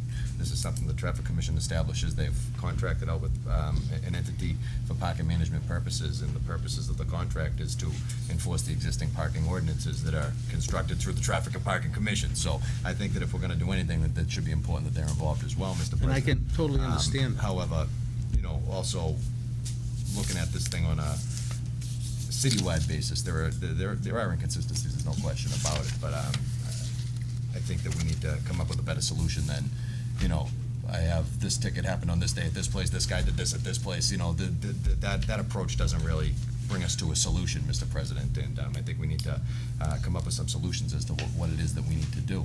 And some of these things that are going on in the community have been what I would call laughable in moments, and you know what I mean, just wrong in others. And I've had good luck in speaking with Mr. Stackhouse and explaining the situations that are going on in the community. But part of the issue that I have, Mr. President, is that when we said, let's bring parking into Medford, let's bring parking enforcement into Medford, that the focus was on freeing up spots in our central business districts so to prevent people from other communities coming in here and taking up spots in our downtowns.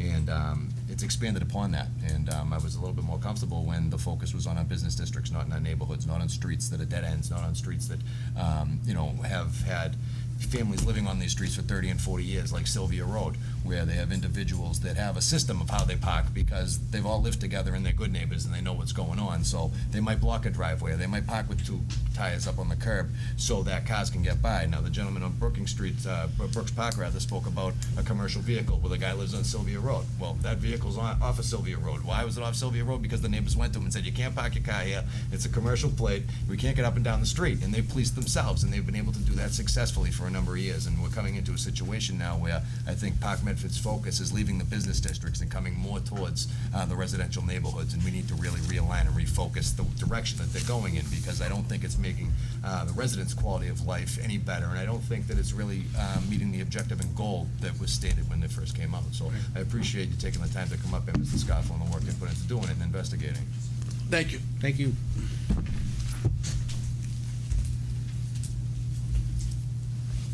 Name and address for the record, please. David McKillop, 94 Rock Glen Road. I just want to touch base a little bit on this one situation. I have traveled just about every business district in Medford, as well as a lot of the residents, and I think that this is, I actually agree with Adam Knight that this is a systemic problem. This is not a singular problem in specific areas of the city. And what I mean by systemic is that I really firmly believe that it's time to take Republic and kind of put their feet to the coals at this point and decide what it is that we want to do with this program. It does not behoove the city to not have somebody that's working with this program that doesn't have a vested interest in the city. And I think that's what's happening. On a customer service level, I think what we've done is, unfortunately, we've made a lot of people unhappy, whether they're traveling from downtown to downtown or even some of the businesses. I beg to differ in one area in the respect of talking to the business owners. If you talk to a lot of the business owners, a lot of them will blame their current business status on the parking.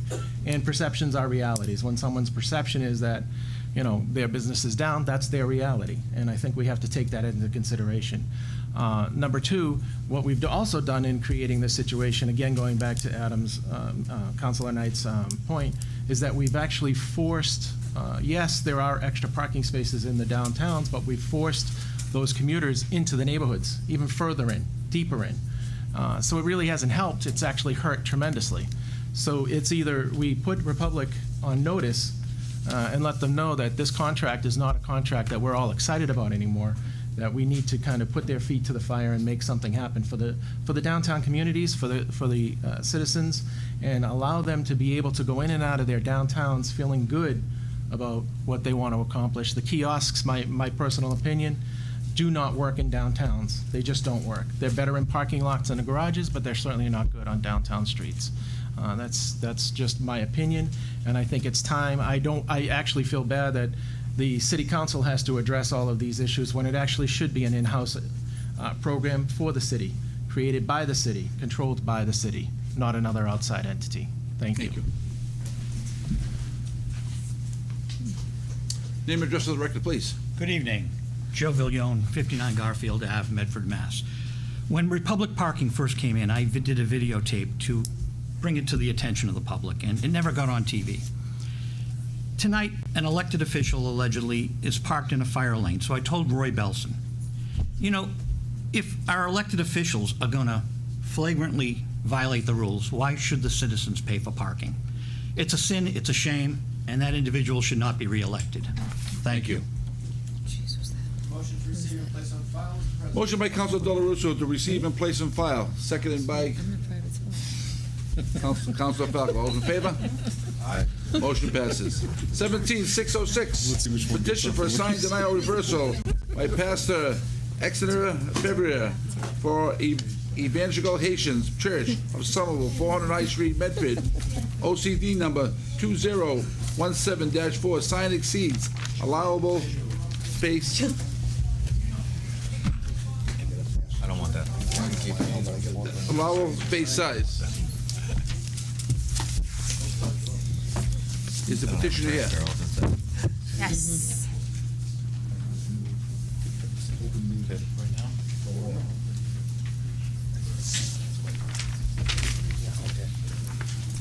Take things up to me. Thank you. Good evening, everybody. Marie Wolverson, representing Pastor Favier. He is not here, and my colleague here, Mr. Ulrich German. I would like to first apologize. I believe that I was supposed to attend a meeting, the last meeting that you guys have, and I was overseas. And I came back and found a voicemail, and I wasn't even able to alert Pastor Favier of the meeting because my phone was off. So I apologize if I have wasted anybody's time. But also, I believe that you guys have met on the old denial sign as well, which I wasn't supposed to be on the table anymore because I was told to start over on a new size, new pedestal, because the size of the sign was too big and the pedestal was too high the last time we met. So I went right back downstairs and talked to John Pavuzzo, and we fill out a brand new application and start it over.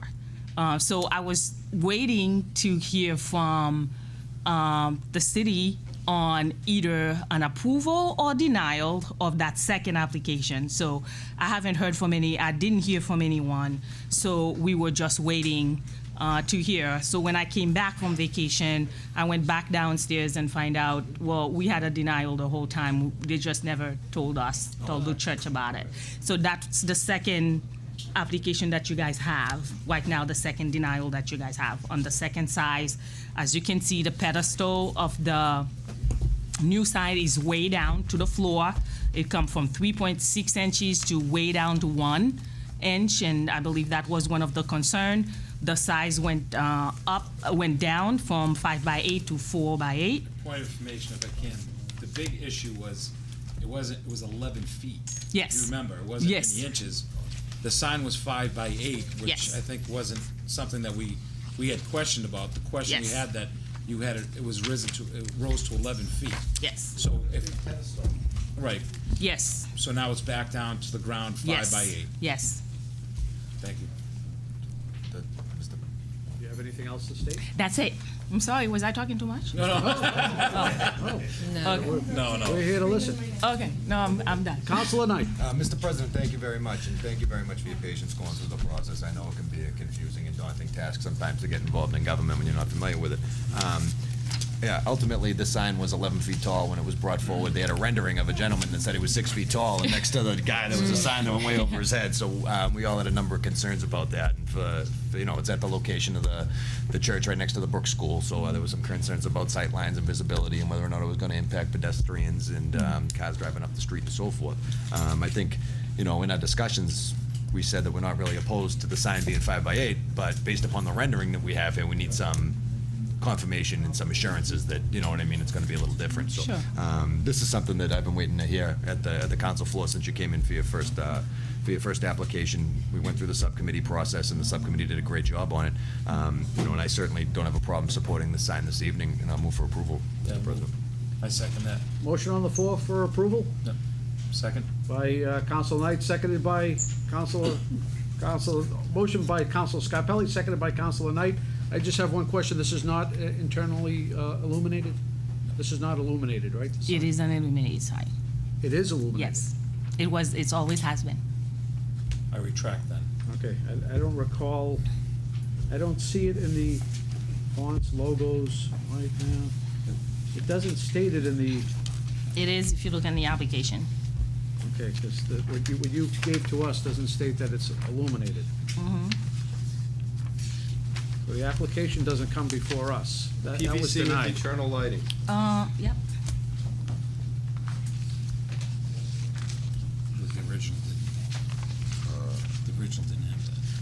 The first one was, and the second one is as well. It's not being denied because of lighting, Mr. Chairman. No. Right, so that's not the It wasn't. That's the question. Exceeds allowed It size. was always size and height. It was always height. But this council's been on record for many other previous signs, in particular freestanding signs, against illumination. Especially hours of operation, I mean, Is there a recommendation with illumination, or? just a question. Councilor Longo Kern. Through the chair, when will the illumination take place? Is it during the dark 24/7, or will No, it be shut off at 10 p.m.? No, just during daylight, because pastor is going to be during church during 9 o'clock 10 o'clock in the morning until 6 o'clock at night. We're off, we're done, because it's only for message during the day and during service hours, and then it's off again. So it's not going to be on at night at all. Oh, so it'll Those be are in service. Absolutely. It's just message during service. What pastor wants to do, it doesn't want, we want to kind of offer a message to the community during service hours and during day. We don't want this to be like just solely a Haitian church. We just want to have services, second service, an English service, offering the community to come in. We just want to put a message out there that they can come in for services during service hours, during Sundays. We don't want this to be solely Haitian church. That's it. We do not want this to be all night, because that's electricity. And if you know my pastor, ain't gonna happen. It will not have that electricity going in at night. It's not going to happen. Councilor Del Russo. Mr. Chairman, both chairman of this meeting and of the sign committee, I offer a motion of approval for this. Lux Shalorum. Thank you. So if I could, Make the condition. a portion of this sign is for messaging? Yes. Yes. So you anticipate to have, what, a rotation of? Yes, messaging's coming for Sunday service. This is a message that's going to come in on Sunday. Please come in on Sunday for service at this hour, 9 o'clock service. Sunday school starts. Just general message for people to come in on our Sunday school service. Are you aware of the current sign ordinance that regulates how often you can change a sign, the messaging on a sign? We don't, but my pastor is kind of not very technical savvy, so somebody's gonna have to help him with that. So I'm pretty sure that one of us is gonna have to help him. So that's probably not gonna be. It's probably gonna be on a rotation basis, whatever message that we put in. So Councilor Longo Kern. I think to clear it up, it's not going to be a scrolling message. It's going to be like 1 week it will say the X, the next week it will say something different. It's not going to be something every 10 seconds. No, Okay. it's basically just really kind of like the message of Sunday school mostly. Okay. Like Sunday school date of events mostly. I mean, we had an event in September. We haven't had an event again since September. So basically there wouldn't be anything to announce again until like every Sunday. Sunday school, this is the schedule for Sunday. We have a service once on Sunday, so if we do decide to go with the English language service, so it's going to be 9 o'clock and 12 o'clock. This is the two services that we have. And this is the messages that's going to be happening. So that's probably what we're going to be announcing. So it's not going to be, it's not a business, so I don't see the need to have tons of messages every single day going on this thing. So on the week that we have revivals, which we have 3 times a year, revivals, we probably will have a message say, this is what the message is going to be tonight, and tomorrow there's going to be another message. Every night there's going to be service for revival, 7 days. So every day there's going to be a message for what the message is going to be tomorrow for revival. Okay. So that's that type of stuff. So Councilor Scott Pelley. Again, I think this is why having that subcommittee, that meeting is so important. Sure. Because I'm spinning right now. I'll be honest with you. I'm trying to gauge. The conversation would have been is understanding what the ordinance is, so you understood. Sure. The more in-depth conversation would have been the acceptance of the size of the sign. If it's illuminated, yeah. Would we accept it? So I don't know. I look for guidance from my senior colleague on this committee. Yeah. May I, Mr. President? Council Falco has a I just had a quick question. So this, Sure. this part here in the lower half, that is that the actual section that has the message piece? Yeah, the so the revival? top part is going to be the logo of the church. That's not going to be illuminated at all. That would cost the That's not church way illuminated. too much money. It's Okay. just literally down in the bottom. Just that revival That's piece. it. That's it. And is that like, I'm just trying to look at the sketch here, and is that 3 feet? It says you have 1 here and then 4. Can I just come over? Is that 3 feet of this here? Is that 4 feet, that's like probably 2 feet worth of. is it 2 feet? Yeah, that's about like maybe 3 feet of messaging? Yeah. That's about 2 feet. So it's about 2 feet of messaging? That's about less. Because it looks like that's a foot there, so 2, 3, 4. Yeah, this That's one 3 is feet of messaging. This one is Oh, no, the bottom's the a pedestal. pedestal. That's the pedestal. Okay, so that takes you a foot Yeah, up. that's So- the pedestal. From that little line so up is- 1 it's about to 2 feet. 4. No, the whole width is 4. All the way Yeah, to the top the is whole 4. thing is 4. So that's half of it, it's 2 feet. Yeah, Oh, okay, that's so that's 2 2 feet feet. in two, Okay, yeah. okay. I thought there was a line there. I'm So sorry, that's my 2 mistake. feet is going to be So 2 feet, well, so it'll be kind of almost like a mini movie screen yeah, almost? That's it. Yeah.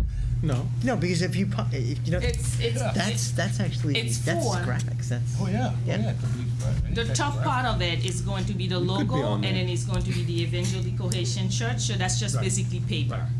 That's not going to be illuminated. It's just the bottom part the of bottom it. piece. That's it. That's going to have to be the message of the day.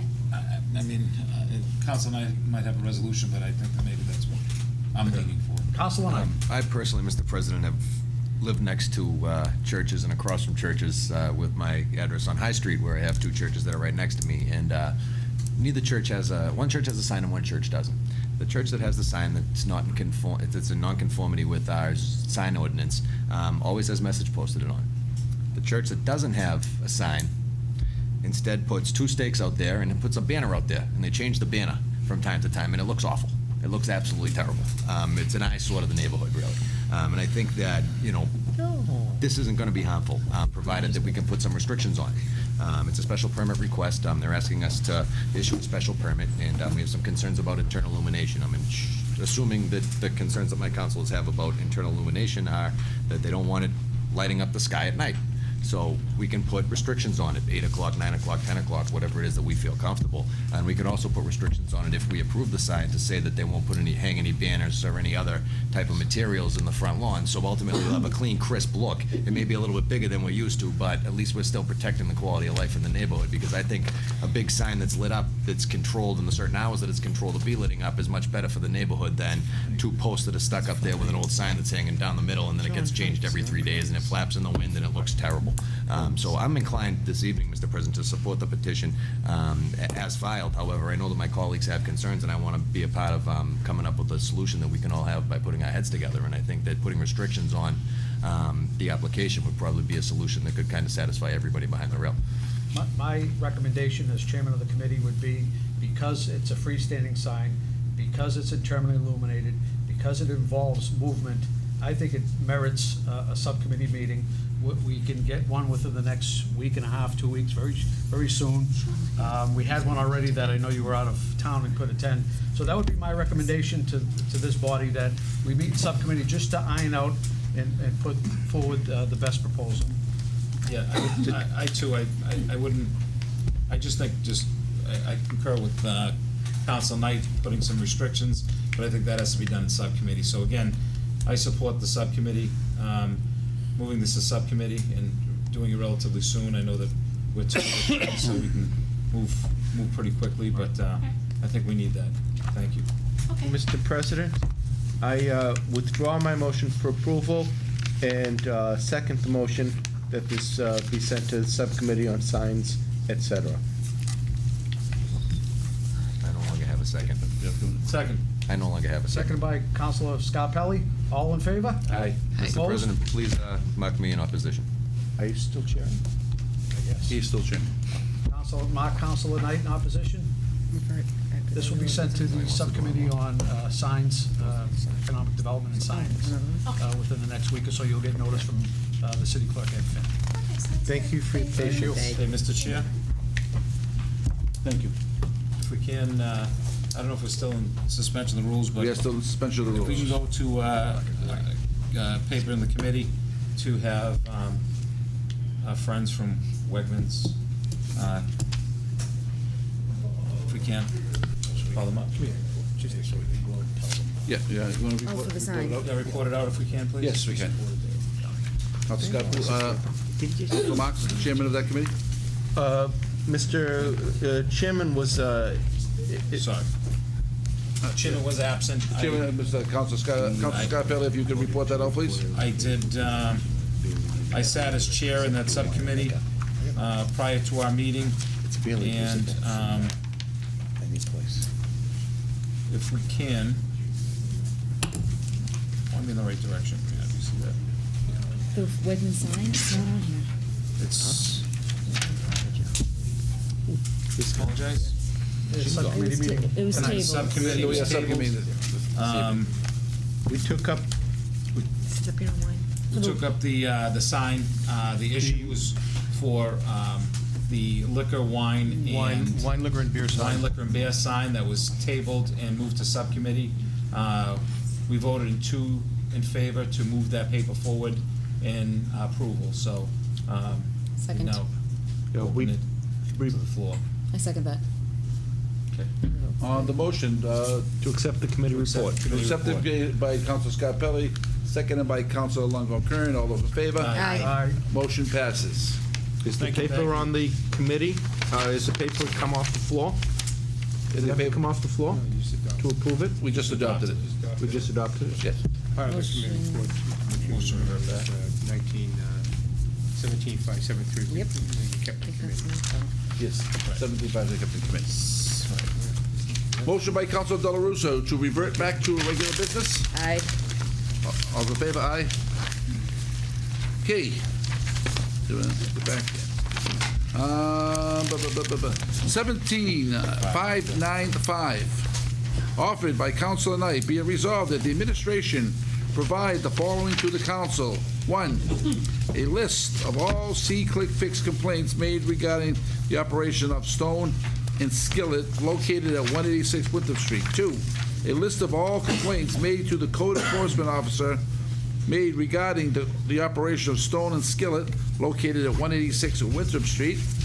3, a list of all code violations issued to Stone and Skillet located at 186 Winthrop Street. 4, a list of complaints made to the Board of Health regarding the operation of Stone and Skillet located at 186 Winthrop Street. Number 5, a list of all complaints made to the Police Department and Traffic Commission regarding the operation of Stone and Skillet located at 186 Winthrop Street. 6, a list of all permits, licenses, or similar documents issued by the City of Medford to the entity known as Stone and Skillet, 186 Winthrop Street. Councilor Knight.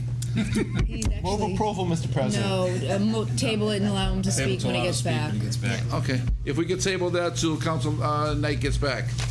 All those in favor? Aye. Motion passes. Oh, way to go. Must do that. 17,596, offered by Council Longo Kern. Be it resolved that the Medford City Council is presented with a potential expenditure bond request. We are also presented with an itemized breakdown of how the monies will be spent. Be it further resolved that we be provided with the information at least 1 week prior to the City Council meeting rather than in the night before being told it's an emergency. Councilor Longo Kern.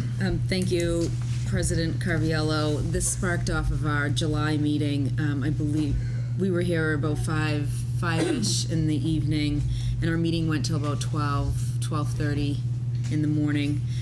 And one of the last agenda items was an expenditure of $4.5 million, and I just wanted to, we did vote for it, but I woke up the next morning. I voiced my frustration with regards to a lack of a breakdown of that money, and then I woke up the next morning and I was a little frustrated. My frustration continued. So I did email Finance Department, Treasurer's Department with all my additional questions, and I did eventually get the answers I wanted. And it was a project that obviously needs to be done, but I just wanted to make a point to put it on the agenda to let people know that I was frustrated. We were given, again, $4.5 million. We were given an explanation, besides, a couple of lines in our agenda. We were given a 4 or 5 page explanation of the project, broken down by individual street, the night of our meeting. So when we notice it, it all depends on when we read additional information that's on our desk. I was paying attention to the meeting and I didn't see it until it was actually before us. Scrambling to read it the night of a meeting at 11:30, 12 o'clock at night it's difficult. Lights were beaming on us and we were tired, and it's some information that I would expect to receive at least a week prior to a vote of such magnitude. So I wanted to get a vote by the council.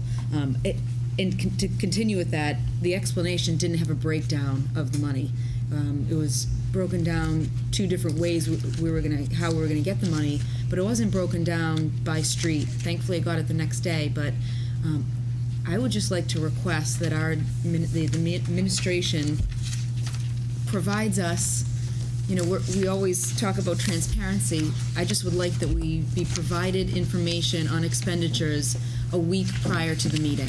That it be something, we stuck strong tonight, and we obviously, hopefully, will create some change going down the line on trench work and road work within our city. We stuck strong and had parking enforcement a few months ago, and we made significant changes. I think we need to stick together as a body and say to our administration, we need information before it is presented on our council agenda. We should not be given information on a project, on an expenditure, on a bond request the night of our meeting at 7 o'clock at night. It should be weeks, if not days, before our meeting, and that expenditure should be broken down in detail. And that's something that wasn't done for us, and it's something we're, as a body, not mandating. And I think I'd like to take a vote tonight that we request and mandate that we be given an explanation and an expenditure breakdown 7 days prior to our meeting, and make a change, and all stick together and try to be able to, it's very frustrating when the next day somebody's going to be asking you questions about it, and you don't have it. You don't have the information of how much money is going to go to Paris Street, how much money was going to go to Evans Street. We didn't know that. We voted for it. It was very late. And that's the way it happened. But I think going forward, we owe it to the taxpayers of this community to get information prior to taking such serious votes. So I'd ask for a roll call vote on this, and hopefully we can stick together and make a stand. Thank you. On the motion by Councilor Longo-Kern. Did you want to speak? Name and address to the record, please. Thank you, Mr. President. I'm Rob Kabuki, 71 Evans Street. This is a fraud. This kind of pertains to what Councilor Brianna Longo-Kern is talking about, but I had to leave that meeting that night. Now, with the breakdown of that money, can I ask, was Evans Street a part of that? Councilor Longo-Kern? I'll forward you the breakdown. It was a page or two, and I don't believe it was. Yeah, I don't. From what I heard, what happened was, after being told the street was going to be fixed this year, it's not this year. Yeah, that's true. That's what Mr. President, I think you make correct. Evans Street was not included in that expenditure request that came forward. It's being funded through another process, and from what I understand, now I'm pretty frustrated about the 7th Street thing too. We're looking at this 24, maybe 36 months now. It's been going on. It's going out to bid. It's going to be out to bid in May. Well, it never got out. The bid never got awarded in May. Then work's going to start. May, June. Well, now it's August. Work still hasn't started. So I'm a little frustrated with this situation as well. But to answer your question, no, it wasn't included in that. It's being funded through a different mechanism and a different paper. Well, I have it in front of me. Just to go through the list: Grove Street and Linden Street, new water mains, $830,000. Paris Street and Pinkert Street, new water mains, $790,000. Hydraulic models citywide, $30,000. Water meters, $150,000. MTUs, $75,000. 225 project is $350,000, and the $125,000 in enterprise budget. private lead service replacement was 200,000. It goes into more detail, and then it says the contract is broken down as follows. Year one, $1,298,445.09. Water service and water main replacement as followed, and then Evans Street is listed under water main replacement. So there's no construction of the road within this, but you know, Evans Street, they do plan on This year? year one of the contract, so I think that would be 2017, beginning of 2018, if I can recall. So how they gonna do that work in the winter? Exactly. And how can you say that they're gonna do water main repair without, I mean, to get to the water main, you have to dig up the street, so obviously. That's why they haven't resurfaced the street, because they want to dig it up to take the water mains out. Yeah. That I think was always the plan. We're just hoping to be repaved by now. What happened was the contract got awarded, Mr. Capucci, and then when the engineering department said that this is your construction schedule and your construction criteria, they said, we can't meet those criteria, so you have to rebid the construction. So they backed out of the deal after they were awarded the contract. But from what I understand, they weren't one of the preferred vendors that the city uses anyhow, so the product that they put out isn't necessarily one of the better ones, but based upon the public bid laws, that's what we were stuck with. So although it's been taking a long time, the delay may be a blessing, because from what I understand, the workmanship of that entity isn't necessarily the best of the best. I don't know about it. It being a blessing, Councilor Knight. The residents on my street, knowing that I come to a lot of the city council meetings, they have been asking me for months now.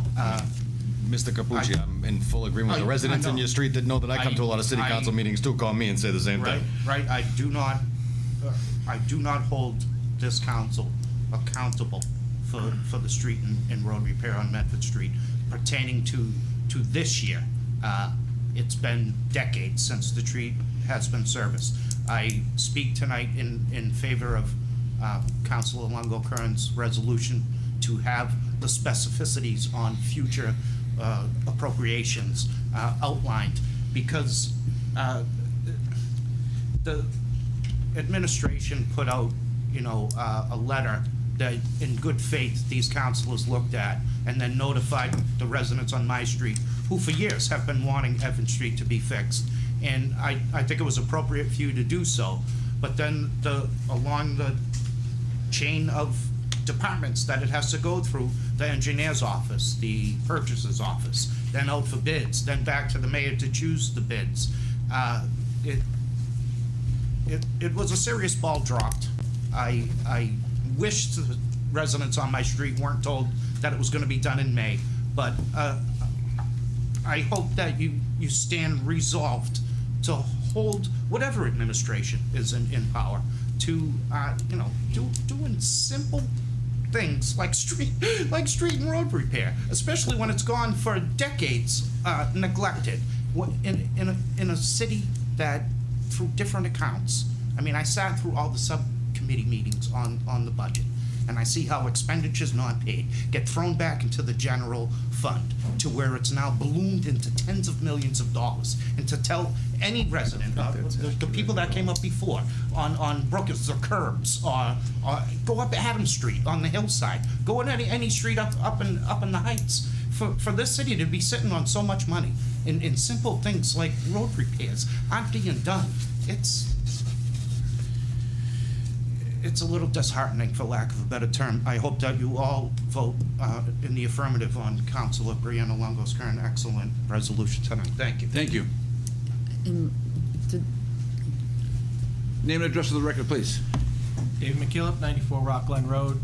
I think this just goes back to a testament of having a yearly comprehensive strategic plan in place for these processes. To actually sit down and actually have to vote on something in midnight on something that needs to be acted on relatively quick is absurd. It makes no sense for a city to work that way. When you want to sit down and come up with a comprehensive plan for the following year, that discussion should have already taken place in the month of August.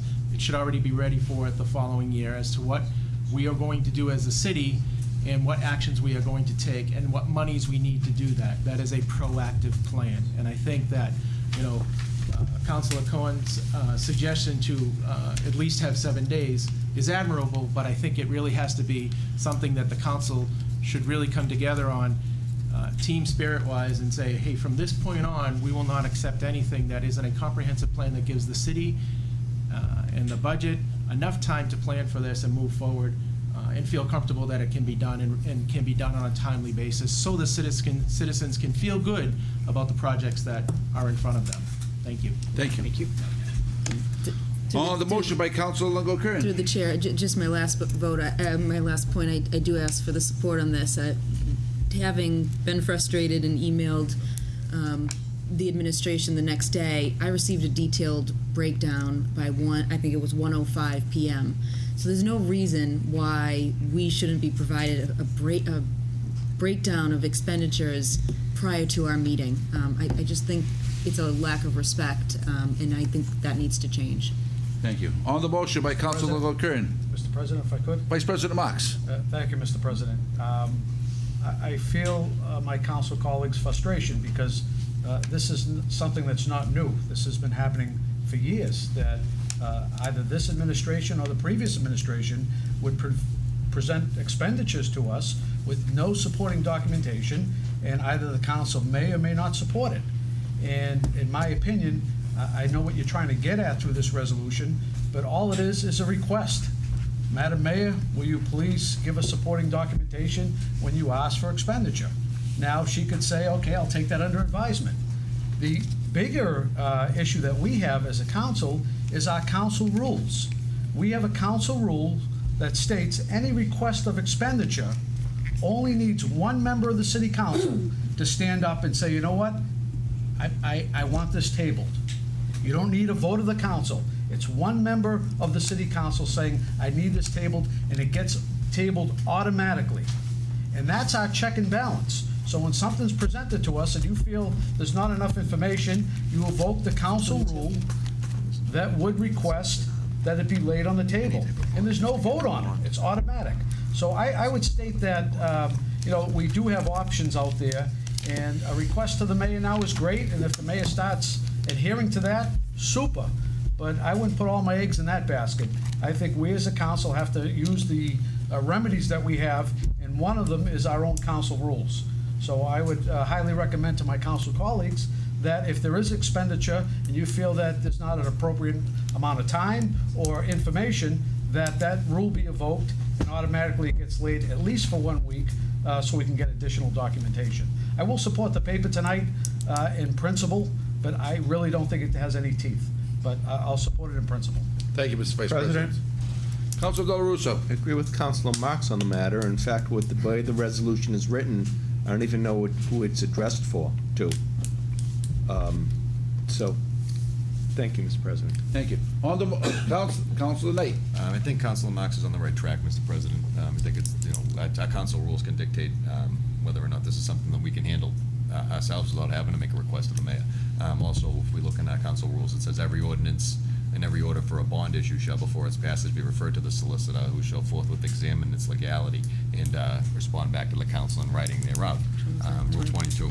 So, there are a couple of remedies in there for us to take. And I think that we should just do them ourselves as opposed to kicking it across the hallway. We voted on this in the past. I've supported this measure in the past, Mr. President.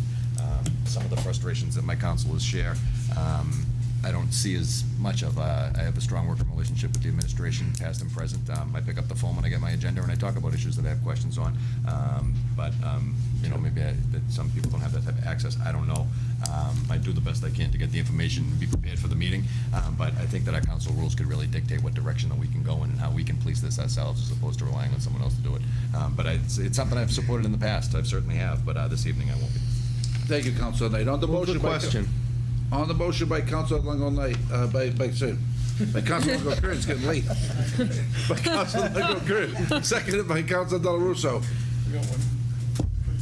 Thank you, Mr. President. Rob Capucci, 71 Evans Street. Just really brief. I completely understand what Councilor Marks is saying, but on the flip side, what Councilor Longo Kern is saying is the presentation of these appropriations coming in as dire and needed, and at the last minute, that to invoke that council rule Urgency. number 1, it's almost like sets up the council to look bad.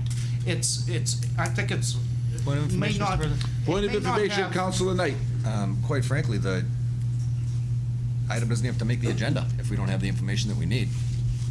Just because the mayor sends a paper and says, put this on the agenda, it doesn't have to happen the next week. You know, we control our own agenda. We control when the items and matters come up. So if we get a paper that says, put this on the agenda, we say, well, let's talk about the council, but when we want to put this on the agenda. Maybe we have 6 papers that are coming up for bonds, and let's talk about bonding for a whole meeting and have a universal picture of what's going on in the city of Medford in terms of bonding, instead of doing it, playing connect the dots. So, you know, there's different ways that we can handle this, I Move the think. question. Right, I understand that, Councilor Knight, but when they do come up at the midnight hour, I don't think that this resolution lacks teeth. I think what Councilor Longo-Kern is doing astutely is sending a message not only to the mayor, but a message to the people that you guys represent, that we are gonna do something about your taxpayer dollars. Thank you, Thank Mr. you. President. On the motion by Councilor Longo-Curran, seconded by Dela Russo. Roll call vote has been requested. Mr. Clerk, please call the roll. Council Dela Russo. No? Council Falco. Yes. Council Knight. No. Council Longo-Kern. Yes. Vice President Marks. Yes. Council Scarpelli. Yes. President Caraviallo. Yes. 5 in favor. 5 in the affirmative, 2 in the negative. Motion passes. Motion to revert back to 17-595. Councilor Knight. Thank you, Mr. Stone and President. Skillet. Yes, Stone and Skillet, Mr. President, is located on the corner of West and Winthrop. It is a bakery wholesaler that, over the past several months, has not been the greatest of neighbors, Mr. President. Are they moving? I've received a number of complaints from area residents concerning their hours of operation, the cleanliness of the facility, and some parking concerns that they have. Ultimately, this bakery wholesaler has operated in excess of our hours of operation. They're permitted to operate from 7 a.m. to 11 p.m. Between May 1st and June 22nd, I personally reported 16 violations of operation after hours. This coupled with the fact that there's a dedicated parking spot beside the building for 30-minute parking, which has turned into Stone and Skillet's personal loading zone for their rent-a-truck 18-wheeler that sits there for 7 to 8 to 9 to 10 hours a day without moving. The facility and the grounds around it are in deplorable condition, Mr. President, and I'm asking for these materials so that we can move forward and investigate whether or not there's anything that we can do to designate them as a public nuisance and move them out of the neighborhood. So it's been brought to my attention in recent weeks since I filed this resolution that a gigantic for rent sign has been placed on the side of the building, which would lead me to believe that Stone and Skillet is on their way out of the community. This bakery wholesaler does not fall under the jurisdiction by state law of our local Board of Health. They're controlled by the State Board of Health. So we have very limited recourse concerning our concerns about the cleanliness of the facility and what's going on around it. However, with this good news coming forward that they are putting the place up for rent, I'd still ask the paper to move forward and for us to be prepared, because they said they were going to move last year, they said they were going to move the year before that, and they haven't, Mr. President. They've certainly outgrown this facility, and I think it's time that they find a new location. Whether that location is in the city of Medford or somewhere else is to be determined, Mr. President, but right now I think that these residents have been subjected to enough quality of life issues down there that the benefits that Stone and Skillet are bringing to the community are lacking, and the impact on the quality of life that they have is major, and for that reason I bring this resolution forward and ask my council colleagues to support it. Thank you. On the motion by Councilor Knight, seconded by Councilor Dela Russo. All those in favor? Aye. Motion passes. 17-597, offered by Councilor Longo-Kern, be it resolved that the Medford City Council set up a committee of the whole meeting on the 19th or the 26th of September to discuss and review a potential new ordinance to help remedy level 3 gas leaks within Medford. Councilor Longo-Kern. Thank you, President Caraviallo. A few months ago, not even, I don't think, probably June, I brought up a City of Boston ordinance that was regarding gas leaks, level 3 gas leaks, and the City of Boston is taking measures to hold the utility companies accountable and to remedy those gas leaks. It's a in-depth ordinance. I did forward it to the city clerk, who I then forwarded it to the rest of my colleagues. So this is almost just a reminder to maybe hopefully take a read and we can do something about it. This issue was brought to me by a citizen who probably is going to speak on it, Mr. Tudin. I think it was led in Boston by a group of moms who are trying to prevent gas leaks because of all the damage they do to, The gas bill. the gas bill, number one, but it's a safety issue and wildlife and the environment. It's not a good thing, and we'd like to see what they're doing, read about it, and hopefully craft our own ordinance to accommodate our needs, and hopefully get the city engineer on board and give her a tool to make sure that when a street is dug up, gas leaks are looked into and fixed. So I would hope that we can review and come up with an ordinance sometime in September so we can move approval on this. Councilor Del Russo. President, we have a paper from the mayor tonight that I think addresses part of this issue, Mr. President, that is being taken up by the State House to address it on a state level by creating an act relative to protecting consumers of gas and electricity from paying for leaked unaccounted gas, which will of course force the gas company to deal with leaks because it gets them where it counts, in their pocketbooks, because that's what it's all about. Mr. President, I don't know if this has to go to committee of the whole. I would think that procedurally the best thing to do would be to send this to the Committee on Ordinances to review the draft of the Boston ordinance, to ask the city solicitor to be in attendance at that meeting, to add his expert legal advice, and then report it out as is often outlined by the proper procedure by Councilor Knight. Councilor Longo-Kern, would you prefer this go to the ordinance, subcommittee on ordinances? I think it's a good ordinance the way Boston has it written. I think it just requires a review, and the city solicitor sit with us as an entire body, which is going to end up in committee of the whole anyway. Okay. I don't think it has to be redrafted in much a way. I think committee of the whole meeting would be preferable to move it forward quicker, and rather than take months and months to get two meetings set up. I think we can On do the it in motion one. by Councilor Longo-Kern to have a committee of the whole meeting on this 19th to 26th of September, seconded by Councilor Falco. All those in favor? Aye. Motion Opposed? passes. Mark, Councilor Del Russo in opposition. Also, Mr. President. Sorry? Oh, I might like to be marked on. And also Councilor Knight. Draft. I'll do my best. We'll see what's on the calendar for the 19th and 26th. And I think somebody might want to speak on it. Yeah, just real quick. Been disposed of. Hi, I'm Curtis Student, 340 High Street, Medford, Massachusetts. I just wanted to invite the council to a meeting on August 22nd, which is of the 350 Massachusetts Mystic Valley organization that has been dedicated to looking at this gas leak issue. We're going to have a meeting specifically about level 3 gas leaks in Medford, so if any councilor or any resident of Medford doesn't want to wait until September to learn more about it, they're welcome to come to a meeting here at Medford High School, 7 o'clock, and you'll learn everything you need to know about the issue. So I just wanted to make sure people were aware of that meeting. Thank you. And thank you for Thank you for that addressing it. information. 17-598, offered by Councilor Knight. Be it resolved that the Director of Purchasing provided the City of Medford Council with an update on the implementation of the wage theft ordinance, and be it further resolved that the Director of Purchasing provide the council with a list of all vendors awarded contracts for fiscal year 2017 and 2018. Councilor Knight. Mr. President, thank you very much. Back a few months ago, this council passed a wage theft ordinance, and wage theft ordinance is designed to ensure the taxpayer dollars that are being paid to public contractors are then passed on to their employees pursuant to the public wage laws. What happens a lot of times in these instances is an individual that works for a private contractor that lays pipe, for example, with all these groups that we had here this evening, that's working on a public works project laying pipe, is going to have to be compensated at the prevailing wage rates of the community established by the Department of Industry. And a lot of times what happens is when a private contractor gets a public contract, they continue to pay their clients their employees at a rate that's far less than the prevailing wage rate, and then they pocket the difference.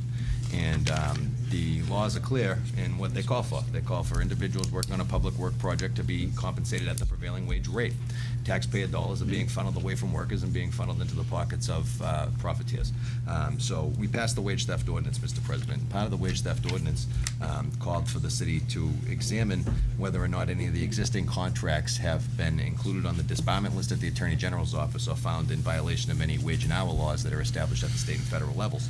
And where this ordinance is now up and running and in effect, Mr. President, I'd just like to get a report back from the administration as to what steps they're taking to implement and whether or not any of the contractors that we've awarded contracts to have actually been found in violation of any of the state or federal wage laws or have been included on the state disbarment list so that they're exempt and precluded from bidding on future public works projects, Mr. President. Thank you, Councilor Knight.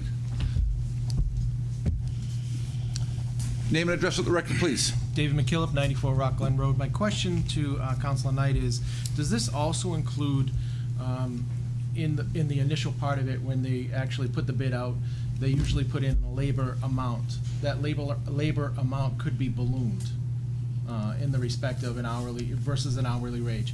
So I'm not sure if a city contract is the same, but in general contracts, when contractors come out and they do work, the labor amount is based off of what they're charging for a labor amount. Some places could charge $45, some places could charge $75, some places could charge $80 per hour.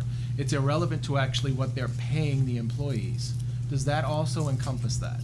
The Wage Theft Act just ensures compliance with the existing wage and hour laws. Okay. And it requires the applicant for the public bid to make certain disclosures to the community so that if in fact they are found in violation, then they have to take certain steps to ensure that if a complaint is brought forward to them, that they have bonded funds that are available to cover the payroll if in fact they have funneled or diverted this money from the worker and into the coffers of the business. So it doesn't really necessarily speak to the actual total amount of the bid. What it does is say if you have 7 people that are designated as a municipal street sweeper, you need to pay the municipal street sweeper rate of $37 an hour for the hours that they work on the contract, and you're going to work the contract for this many hours, so that's the rate that you have to pay them.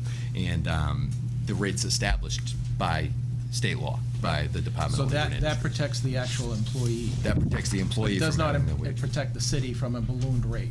Well, the rates are established through the Department of Labor and Industries based upon the For the region that you're in. employees. For the workers. I'm talking about for the the actual workers. bid itself. Well, There's the bid nothing in process there is that would actually help. Right, the in that public respect. bid laws are relatively specific, and the city's ability to go and put restrictions in that would exceed the requirements that are established by state or federal law is not available to us. Okay, that's what I Yeah. thought, so, all right, so in other words, we couldn't come in and say, you cannot go any further than 15% above the actual rate that you're paying per employee. Yeah, 'cause- so basically, that's where the companies would actually take the additional amounts and funds as opposed to that area. so. Or say you work a 40-hour work week, but you really worked a 60-hour work week, and they paid you 40 hours at straight time and then the 20 hours under the table. Right. Or say that you worked a 40-hour work week, a straight 40-hour work week, and they only paid you at your previous rate from the job that you were working that's not a public work project. And that rate is 50% less than what you should be making when you're working on the public work project. I think that's some of the, it's really an effort and attempt to get some of these unsavory contractors that do business in municipalities out. I guess the reason why I make that point is because if they're being enforced, which is great, and it's an absolute important point, then the contractor themselves will find their way to make their money anyway, and that's kind of where they're going to find their way, is the labor ballooning actually in the Well, the thing that they like to say in the industry, which would be called the change order, I believe they call it. I think that's a code for more money. Thank you. Thank you. On the motion by Councilor Knight, seconded by Councilor Delarusso. All those in favor? Suspension of the Motion- rules, Suspension of the rules by Councilor Longo Kern. just to allow a citizen to speak. Opposed, Mr. President. Second. Do noted. Name and address for the record, please. Anne Marie Cunha, 871 Fells Way, Medford, Mass, of course. First of all, I want to say thank you to all of you, and I know it's been a long evening, so I will not try to take up too much of your time. But I did want to address the councils. On Friday, August 11th, the incumbents and the candidates for the Medford City Council were invited to present or be present to witness the city clerk and 3 members of the registrars of voters department draw the names of the primary election ballot to be held on September 12th. While we were all together, all candidates had agreed and signed a letter addressed to the City Council to the attention of President Caraviello to place our request on tonight's agenda. We are proposing, with the City Council's approval, to waive the primary and request a home rule petition. I'm here to state that, yes, we all have the right to the democratic process, but in this particular situation, I believe the money spent for a primary can be utilized in a much more productive manner. There is one additional person on the ballot that requires the city to have a primary. What amplifies the democratic process more than for all candidates to have equal opportunity on the day of the election? A primary will cost anywhere between $35,000 and $45,000, and I, for one, do not want to add additional expenses onto our taxpayers. For those who believe the money has been allocated for the primary, then why not utilize it in different areas, such as education, public safety, drug prevention programs, or simply towards the maintenance of our streets? I am here to be on record with full disclosure and transparency as a candidate of the Medford City Council and a resident of this city to respectfully request the Medford City Council vote on waiving the primary and submitting the request of our home rule petition. I do have the letter. I'm not sure if you are all aware. I do have a copy of the letter that was signed by all 8 candidates, and I'll be more than happy to give it to all of you. I think they all have it. Do you all have a copy of this? It should have, did it go out in the packet this week? It should have. Okay, here you go. I don't know if you have enough. This should be there. Mr. President, if I may? I guess the question that I have, Councilor Knight. Mr. President, is this letter that's been signed, do all 8 candidates still stand in support of it? No, I thought that. I can answer that. Is that the motion's been withdrawn? I withdrew I put the motion on with the agreement that all 8 candidates support it. One candidate notified me on Saturday that they did not want to continue on it, and which prompted me to withdraw the motion. We'll share, Larry. Would you be willing to disclose, Mr. President, which candidate? I will not. We know it wasn't Ms. Cunha. Yeah, I think people It wasn't changed their Ms. mind. Cunha, no. And for the record, if there were 8 candidates, I guess I have a question. If there were all 8 candidates that had signed that letter, then I think we all had the respect to know who had decided to withdraw, because everyone has the right to make their own decision. That decision was not made by me, and I believe I have 2 other candidates here that the decision was not made by them. And for the record, we do have a letter with our signatures on it that still are saying we would like to waive it. And again, if we're going to give everyone the respect that they decided to change their mind, then I ask this committee to give me the same respect of not changing my mind. And I also have the letter with the 3 of us who had decided, or we never changed our minds. And Point of order, Mr. President. Point of order, Councilor Del Russo. I think this is bordering on electioneering. I just caution the body. I would- Mrs. Cunha, the matter has been disposed of. And again, I just want to be on record because it was assumed that I was part, and the other 2 members of the candidates that were running were part of that decision. We were not the part of that decision. It had never been discussed with us. It had only been discussed to waive the primary. So as I know, with all due respect, I understand that you've made your decisions, but I also wanted very clear and on record that I was not for a primary. Thank you. Mr. President? Councilor Knight. The issue of a primary election's been something that's been heard in rumblings and rumors around the city as to whether or not we should have it, whether or not there are going to be enough candidates to have it, so on and so forth. And the idea of waiving the primary, it can make sense. It makes sense. It certainly makes sense to save money, but then we also have to think philosophically about the way government works. We have to think a little bit more about what dictates why a primary election is supposed to occur. I, for one, came forward and stood with several of my colleagues against a home rule petition to change our charter. I stood with my colleagues and I said, I think that this is something that the voters should address. Right now, we have a charter that dictates the way our election should work. If we're gonna change that document, that document should be done as a way, done by the initiative petition process and should be done from the ground up based upon the will of the voters. So I'd have a very difficult time this evening supporting a paper that would waive the requirements of a primary election because the primary election is dictated and outlined in the charter of our community, the document, the blueprint, the constitution of how we're supposed to run our government. So I'd have a very difficult time waiving the primary. I guess it's a moot point at this point because Councilor Carviallo has withdrawn the paper and there's no paper that's before the council this evening addressing that issue. However, I can certainly see the benefits of it and the financial aspect to it. However, the question comes as to what's more important, process or the funds? And I would have a very difficult time if this paper was still on the ground today to vote to waive the primary election, Mr. President. Thank you. Name and address of the record, please. Thank you, Mr. President. Robert Capucci, 71 Evans Street. I was one of several candidates who reconsidered this letter that we signed on Friday during the day of the lottery. A letter that was just hastily written. It wasn't notarized. It wasn't written under perjury or penalty going back on it. And considering the costs, I mean, I've been coming to these city council meetings for 10 years, and I've been asking for costs to be redirected, and these are monies that are going to be allocated and spent elsewhere, whether it's on the primary or not. The money essentially is already gone. Essentially, it's already gone. I wasn't the only candidate who reconsidered. I don't want it to be presented tonight that just one person, because we did. I was only notified by one person. Right. But I don't know who else right, is bowed out. And here we are tonight notifying you, Mr. President. After discussion from some of the candidates, it wasn't hidden from other people who signed.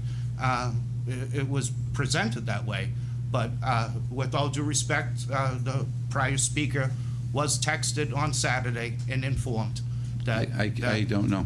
Right. I'm just saying it in full disclosure because I don't want it to be I can't portrayed or speak perceived for that that. anything was covertly done. In considering not having a primary, I mean, the weight of denying citizens an election is something, you know, something that weighed heavy on my mind. So I thought about it and I reconsidered. Speaking for myself, I am not obligated to have to disclose reasons why I reconsidered, or two people. I'm 47 years old, I'm an adult, I can make my own decisions. I reconsidered based on discussion with a sitting council member, as a matter of fact, and I won't mention any names. I'll just say that it made better sense and it was better judgment and it was better part of the democratic process to have an election and let the voters decide. And full disclosure, I just up here tonight letting you know that everything was above board. It was a simple thing. I greatly respect you for bringing that home rule petition. And I think I explained to everybody on Friday Right. about what signing that meant. Right, and I understand that, but things happen and people Things change their happen. mind. People change their mind all the time. Non-binding. I'm sure you've had Thank your you. mind changed as well at times. I don't think we should deny an election to the citizens of Medford in a primary. And there will be no denying of anybody. Right. Thank you. Mr. President. Name and address of the record, please. Ray Scaffo, 9 Sunset Ave. I just want to bring the timeline into everybody that was notified back and forth. So I was the person that brought forward to all the other 7 candidates about not having a primary. With the direction of the council president, Rick Carviallo, I contacted all of the 7 candidates on the matter, on the cost to eliminate one candidate for a primary election. Because of that thought process, all candidates agreed to sign a statement on Friday, August 11th, to not have a primary. On Saturday, August 12th, President Cavallaro called me and said he spoke to one of the new candidates who reconsidered his position, wanting to have a primary. Because of that conversation, President Cavallaro told me he was withdrawing the home rule petition to cancel the city council primary. I then proceeded to text all the new candidates about President Cavallaro's to withdraw the motion of the home rule petition. On Monday morning, President Cavallaro informed me at the coffee shop he was not going to withdraw the motion for the home rule petition. I then proceeded to inform again all 7 candidates that council president changed his mind and not to withdraw the home rule petition. It's getting confusing. I asked all candidates if they would be willing to sign a document saying they wish to have a primary and to respond to me as soon as possible. I myself, having given considerable thought and receiving feedback from other candidates, along with some citizens, feel that the citizens have the right to have an election and to follow the process. And as Councilor Knight said, as I remember 2 years ago, there was an issue on a charter review, and certain Councilor Knight, made a statement that the citizens that wanted a charter review should follow the process and not send it to the state legislature. Again, who am I to stop that process on challenging a primary?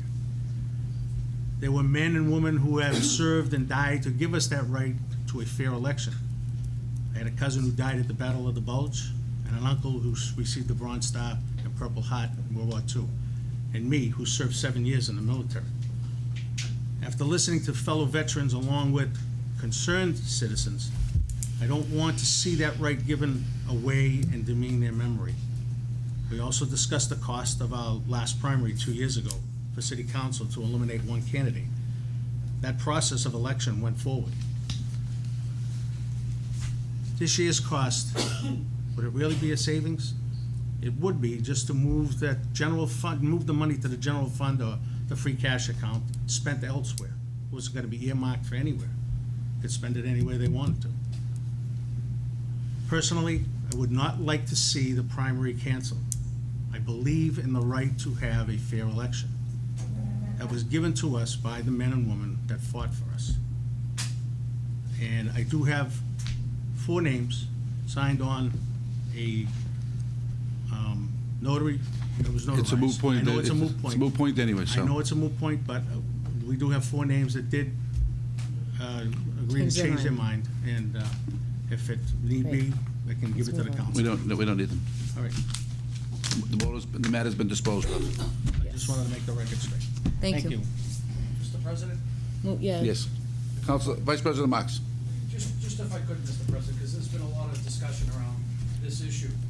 And I can tell you firsthand that, in my opinion, when we talk about conflicts of interest, about having a vested interest in something, and how we as a legislative body should remove ourselves, I have a real problem with elected officials canceling elections. I have a real problem with that. I think that's probably one of the most unethical things that an elected official could do, Mr. President, to be quite honest with you. And to also do it in the name of savings, to me, is just a smokescreen. Because first of all, there is no savings. And secondly, Mr. President, when you look at the budget, and if you want to make a savings, the taxpayers and the ratepayers in this community have been paying for PEG access, which they haven't had for 4 years, hundreds of thousands of dollars. Where's the outcry of that save the ratepayers of Comcast and Verizon this money that the city's been stealing from them, Mr. President? If you want to look at savings, canceling an election is not the way you save an $160 million budget. And in my opinion, Mr. President, where everyone, even non-incumbents and incumbents, have a vested interest in the process, we shouldn't be involved whether or not an election is canceled. And our city charter dictates what should happen. Double the office plus 1, you have a primary. Now, we're trying to circumvent the process, no matter how you cut it up. We're trying to circumvent the process of allowing residents in this community to get out and vote. Now, I realize a primary election from previous elections, probably 10 to 12% turnout. And I know that's probably around 4,000 voters. And that is a lower turnout. But how do you say to 4,000 voters, sorry, we don't believe that this primary is important enough? We don't believe your right to get out and vote is important enough. I don't understand that, Mr. President. I really can't fathom that. And, you know, year after year you hear, why are the city turnout so low? You know why? Because of these things, these type of things, Mr. President. When we have low turnout and we want to gather interest in the community, and the quickest way to put a fizzle on that is to do away with elections. Think about it. We're trying to build up elections in this community. This council is asked to promote elections by putting banners out and A-frame signs and other social media to get elections out. And here we are saying, let's cancel the election. It just doesn't make any sense to me, Mr. President. It's not a savings. That's a red herring. This is all about, Mr. President, about affording the right to people in this community to get out and vote. And even if it's just one person that wants to get out, Mr. President, I'm gonna support their right to get out and vote. There is no motion on the floor, Mr. Vice I know there's President. not, but there's been a lot of discussion around this, and I wanna let people know where I stand on this, Mr. President. Thank you. Name and address of the record, please. Anne Marie Cunyo, 871 Fells Way. I came here a little while ago and I stated what I stated. I am not saying that we shouldn't have an election, and I am not saying that we do not.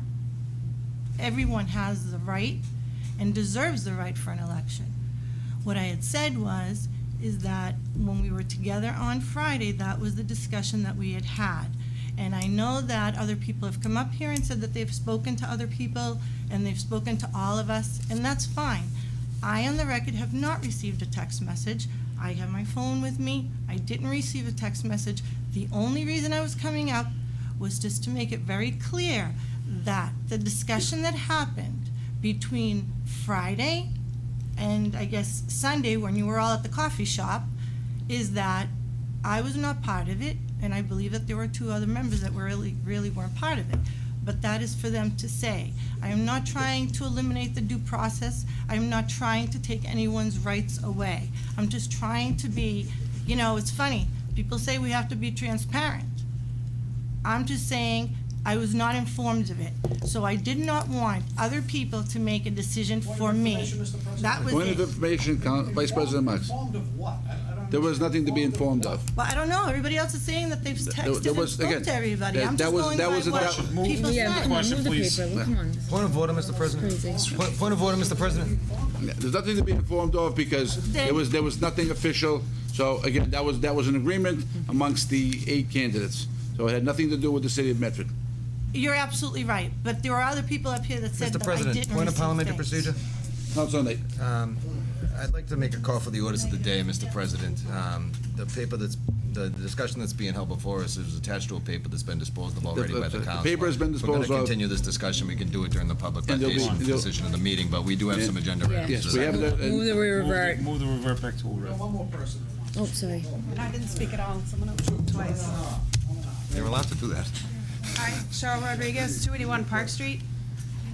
Apparently the game is afoot, but I hope that this is the last thing that we're gonna have. The motion has been disposed of, so there is no other discussion No, on it. not on this side of the table. But, Oh, that's you. Let her finish. Let her just, please. it'll be faster, yeah. But I just want to say that when I was approached about not holding a primary and then about holding a primary, I insisted that all candidates be notified. I wasn't notified about a paper that was signed for people coming here tonight that didn't want to have a primary. So I just caution everyone that all the candidates, we should be working together because theoretically we all want what's best for the city. So I hope that there isn't any backroom deals. Mr. President, When I was if I- approached by candidates, I did speak to them. Point of information? about what Point of was- information, Councilor Knight. For the record, do you want to waive the primary? I didn't have strong feelings about it either way. Oh, because I'm looking at the letter and your name's on it, and I just wanted to figure if that was, okay. That was all, Mr. President, thank you. So I thought that everybody put forth solid arguments about it, and Again, that was we're gonna have a an primary, so agreement that's amongst fine. your 8 candidates. Exactly. Okay. Thank you. So. Mr. President, a motion to revert back to the regular. Motion by order- Councilor call Knight for to the orders of revert the back day. to regular business. All those in favor? He's been waiting, Mr. President. Let him speak. is fine.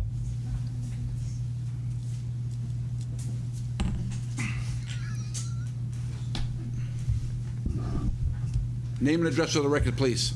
Andrew Paul Castanetti, 23 Cushion Street, Medford, Massachusetts. My phone number is 781-396-TIPS, T-I-P-S.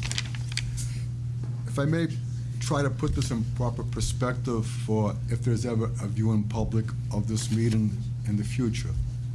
I believe the formula is, because it is confusing. This meeting is being taped is live. It's live. It's on television right now. Okay, thank you. Excuse my appearance, I had a bad injury at the bike path that doesn't exist in the Mystic River. Anyways, the formula for a primary, I believe, is 7 positions for the city council, which you all hold. Times 2 is 14, add 1 is 15. If there's 15 or more candidates running, and there are, it, I believe, triggers a primary according to the city ordinance or Yes. charter. Is that accurate? Thank That is you. correct. Thank you, sir. So, when Mr. City Clerk Finn had the drawing for the post positions, I did sign as a council candidate for this election a so-called document. I believe all 8 of us signed it, of the challenges, I should say. And that's the only document I ever signed to that nature. And the document was stating, I believe, to let's waive the primary and save the taxpayers $30,000, $45,000, I hear sometimes $70,000. I don't know what the actual figure is. So I said, sure, makes sense to me, common sense, that why spend $30,000 to $45,000 to eliminate 1 out of the 15? And God forbid someone gets eliminated, if there is a primary, that person's not going to feel very happy, I presume. It seems like a lot of big chunk of cash to eliminate 1 person. However, if you put it in perspective, as Councilor Marks was alluding to, $45,000, when this city spent, first of all, they collected from our pockets, the taxpayers, $1 billion, over $1 billion, not including the bonds they borrowed and extended our debt, the public debt. And put in real perspective, I believe the $45,000 is 0.02% of this year's $167 million budget. Furthermore, bottom line, this might be the best $45,000 this city has ever spent in 55 years. It's going to open up some conversation, I would think. Thank you. You're welcome. I'm not finished. And maybe we can get some leadership that can improve our situation in the city and lower our real estate taxes, et cetera, and improve the quality of life. So, frankly, Charlotte, have the primary, don't have the primary, it might be a good thing to spend that $45,000 after all. Thank you. You're quite welcome, sir. Okay. Motion to be read back to regular business. Yes. 17599, offered by Councilor Longo Kern, be it resolved that the Energy Environment Office provide the Medford City Council with an update on test borings behind the Andrews School and Clippership Park. Councilor Longo Kern. Thank you, President Carviello. Just wanted to reach out and hopefully get a written response from Energy and Environment, Ms. Hunt. I know she was working hard on this project, and it was unfortunate what was discovered on Clippership Park. We also, as a council, asked that there be test pourings done at the Andrews School. So I want to make sure, that's one of my 2 reasons. Obviously, we want an update, but I want to make sure that those test pourings were done behind the Andrews School, where hundreds of children play during school hours and play soccer on the weekends. And I just want to make sure that that soil is not contaminated. So I move approval on this and ask for a written response. Councilor Knight. Mr. President, I think this is a good resolution, and I second the recommendation. Ultimately, we just, this morning, I should say this morning, it feels like this morning, but a little earlier in the evening, we had a presentation by the Massachusetts Area Planning Council and our Office of Community Development concerning the master plan for Medford Square. And that plan focused a lot on the Clipper Ship Connector. So I think it's very important moving forward, since we have this draft plan for the Medford Square that they're looking at, that we understand what's going on over there environmentally on the Clipper Ship Connector, because that seemed to be a major part of connectivity between the square and other parts of the city. Thank you. On the motion by Councilor Longo-Kern, seconded by Councilor Knight. All those in favor? Aye. Motion passes. 17-600, offered by Councilor Knight. Be it resolved that the DPW repaired the pothole in front of 12 Golden Avenue. Councilor Knight. Thank you, Steve Tenaglia, Brian Cairns, and the members of the Medford DPW. I placed a phone call and put this matter on the resolution on the council agenda, but because we're meeting sporadically over the summer, the issue was taken care of in 24 hours. So with that being said, Mr. President, I withdraw the motion, the resolution, and I thank the DPW for their prompt and quick response. Motion by Councilor Knight to withdraw, 17-600. 17-601, offered by Councilor Longo-Kern. Be it resolved that the final fiscal year 18 budget be posted online in detail, and that any candidate for office be allowed to review and receive such a copy of such. Councilor Longo-Kern. Thank you, President Carviello. I learned about a week ago that there was a candidate for office who couldn't get the budget book for fiscal year 2018, which was passed and approved the end of June, and I was surprised. So I just want to make sure that any candidate, anybody, any person who lives in the city who wants to review the budget can do so online or go to the city clerk's office and read a hard copy. And any candidate should be able to, or the mayor's office, wherever that may be, to be able to review the budget in detail. I think it's essential to transparency, obviously, but it's just essential to know what is in that budget, where the money's spent. It's like we just spoke about $160+ million budget, and I really feel that every candidate and resident in this city should have access to it. Thank you. Mr. President, I'm under the impression that Councilor it is Dela Russo. posted. I'm under the impression that it is posted, and that there are especially the devotees of the budget process, the citizen participants who are often there year after year to participate in the budget, receive one. There is a hard copy available now, if I'm not mistaken. Yeah, we got a hard copy I this don't know week. when it was made available. Councilor Knight.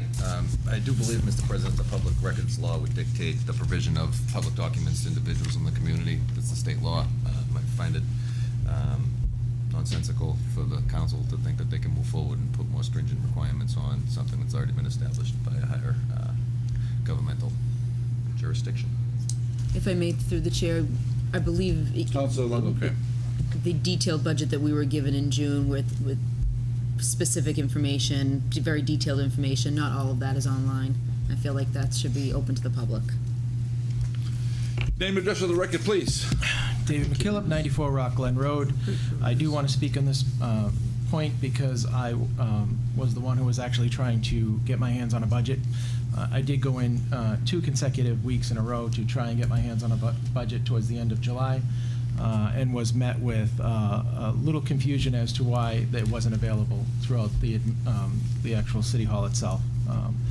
I know that the city clerk tried really hard to try and figure out how I could get my hands on one. The city assessor did put a little effort into it and was reverted back to the mayor's office to find a copy not available. I did ask if I could get it online. I was met with the young lady that actually tried to help me with, I don't know anything about that. All I know is that the budget is out to print. Now, in my impression, you want to talk about transparency. If you have passed a budget and that budget is enacted the first week of July, every single citizen, not just candidates, every single citizen should be able to get it at any point immediately, because if you're working with a budget and that budget is operating, that means it should be in our hands, period. That is not transparency. That is not what this administration is showing in the regards of one of the most simplest documents for that reason. So I strongly suggest that this time next year, when a budget is being presented and passed, it is ready to go July 1st, because everyone should have it in their hands. Thank you. Thank you. Mr. President?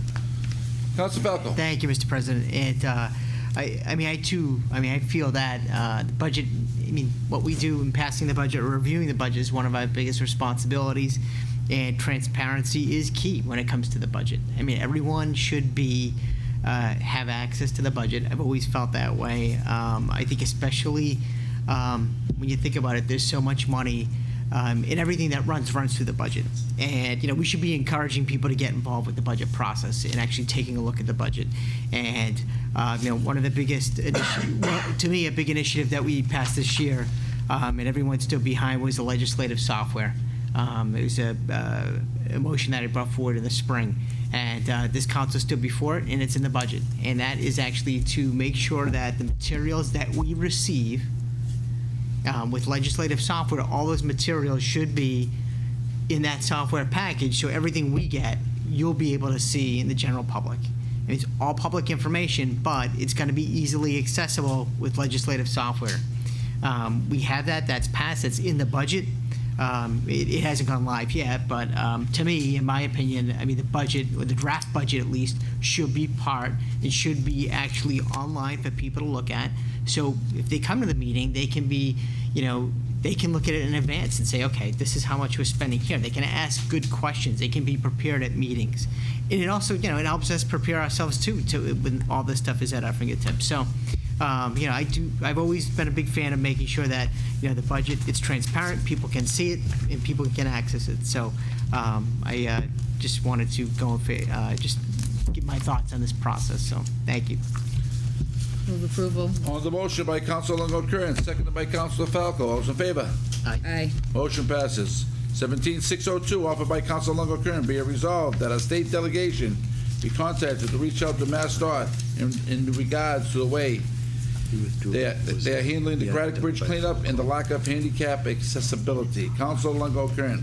Thank you, President Carviello. We haven't met in a few weeks, so last week I received a number of complaints with regards to the cleanup and the splash of almost cement on the business owner's facade, and a number of issues with regards to potential handicap accessibility issues down in that area, and it's very concerning. I did reach out to the mayor's office. I know a number of us have been making calls and trying to get in touch with MassDOT.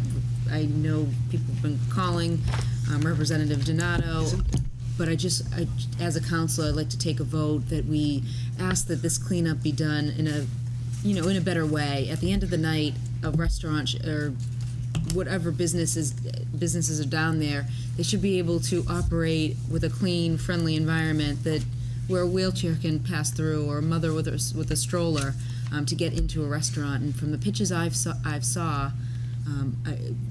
extremely concerned. I know that, unfortunately, really nobody from the administration has been down there often. Thankfully, our new Commission for Persons with our new diversity director did go down this week.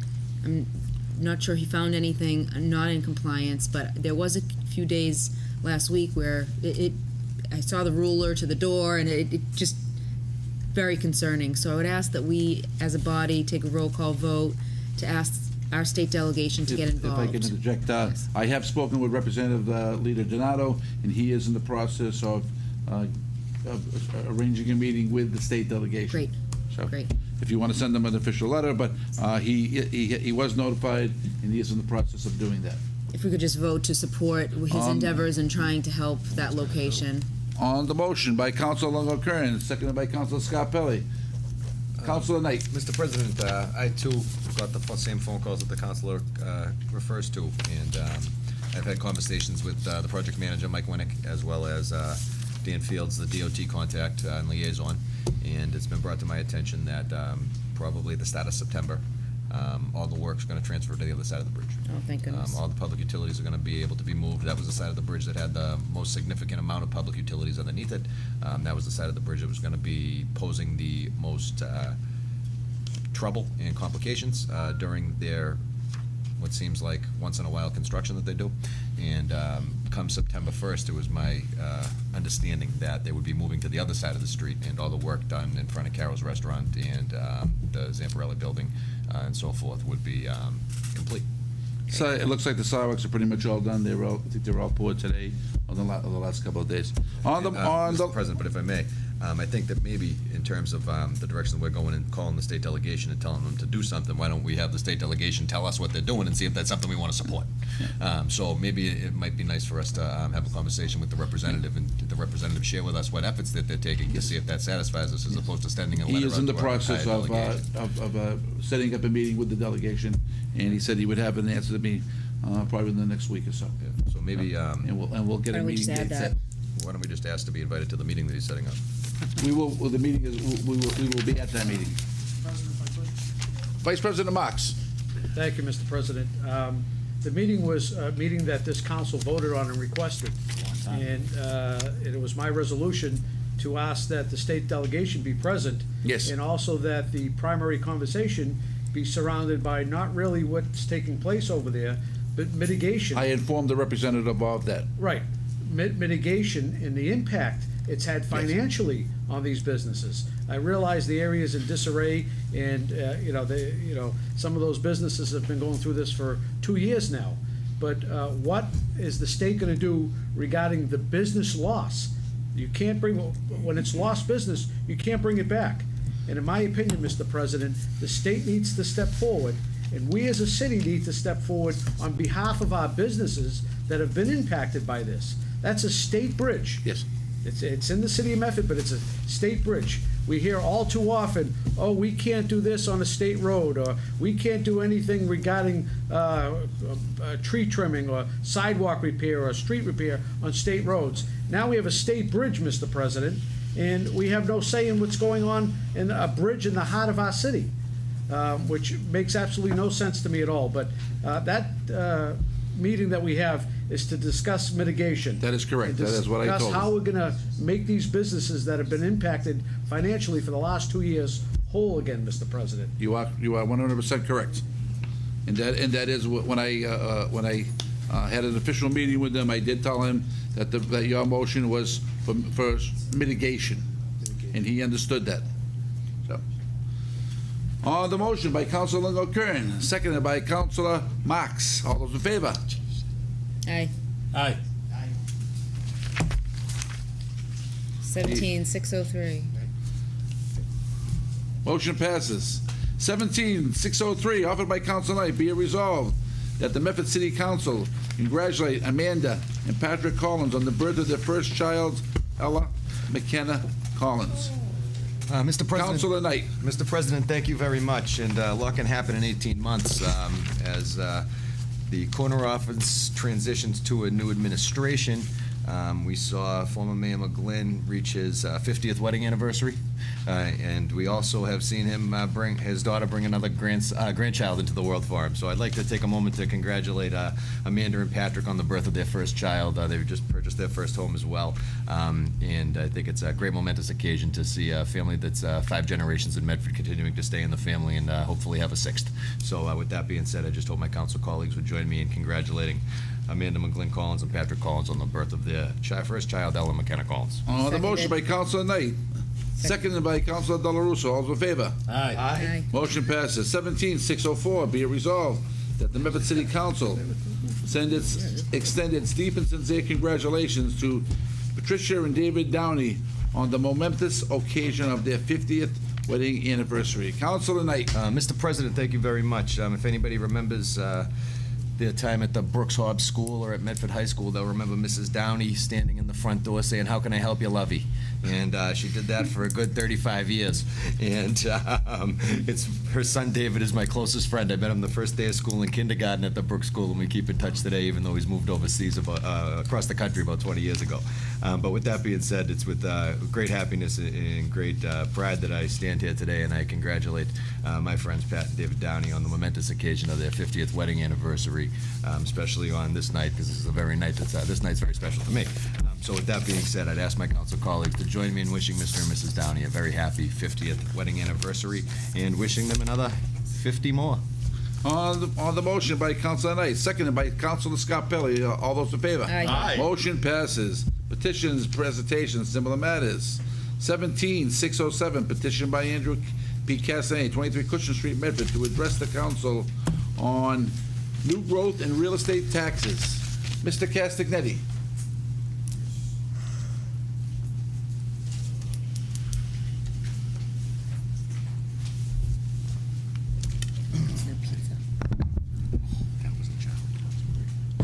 Thank you, Council President. Part of my appearance, I had a bad bicycle injury on the Mystic River last Wednesday, right where the clipper ship connector path is supposed to be. Unfortunately, it's not there. There's a couple of sinkholes, and I got... Not quite a path yet. Boring. Yeah, I noticed. I've been through 1,000 times. I got distracted, and it cost me dearly. Head injuries and broken bones. If I had some power in this, I would be the first on the agenda. I would take care of is public safety, not just there. Mystic Avenue, cars that should not be parked there when 5 lanes But becomes I'm talking about new 2 growth, lanes. Mr. Cassidy. Yes, we are.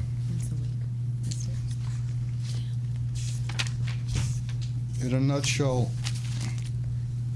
Andrew Castanetti, 23 Cushion Street, 781-396, TIPS, T-I-P-S. This new growth, we've had this for many, many years, probably every year since pre my birth. However, I don't understand why that we don't use this new growth, which basically is real estate tax that never existed before from a development. Why don't they use that new growth to offset Prop 2.5 increases? Directly, it should be directly applied to Prop 2.5 increases. I don't understand why. 2 years ago, I did the math. My real estate tax bill went up $400. If they apply the $1.5 million of new growth, brand new real estate taxes against the 2.5%, which was $2.5 million, it would have went up $80 instead of $400. And this has been going on since before I was born. Basically, I believe this new growth, it should not be encouraged the way it is. I'm for smart growth, great economic growth. However, if you don't use that new real estate tax to offset Prop 2.5 increases, not only does it hurt us, it hurts us fivefold. First of all, you need more fire, police, school teachers, buildings, vehicles, and infrastructure improvements. Doesn't make sense to me. I'm asking if you could formally ask the mayor for an answer, a formal answer, because I've tried on my own with the head of the city assessor's office, and I have not received a straight answer, although I was told he would mail me something.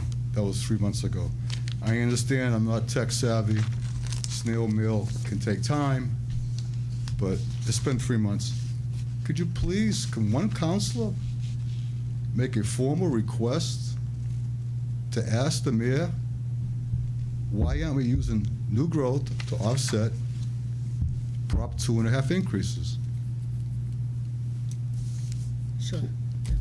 We'll ask them. Please. Yep. Thank you. Who will make that?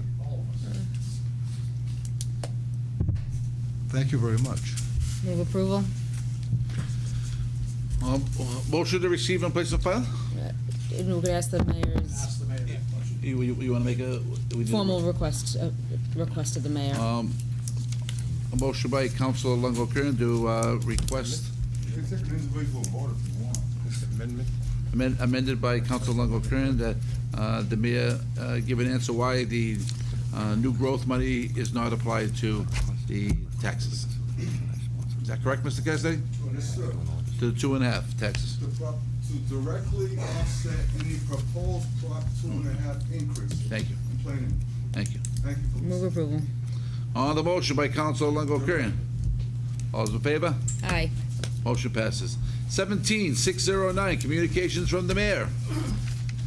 Dear Mr. President, City Council, I respectfully request and recommend that your honorable body consider the attached resolution in support of House Bill 2683 and Senate Bill 1845. Unrepaired gas leaks not only emit dangerous gases into the air we breathe, but the cost of this lost gas, is passed on to the consumer.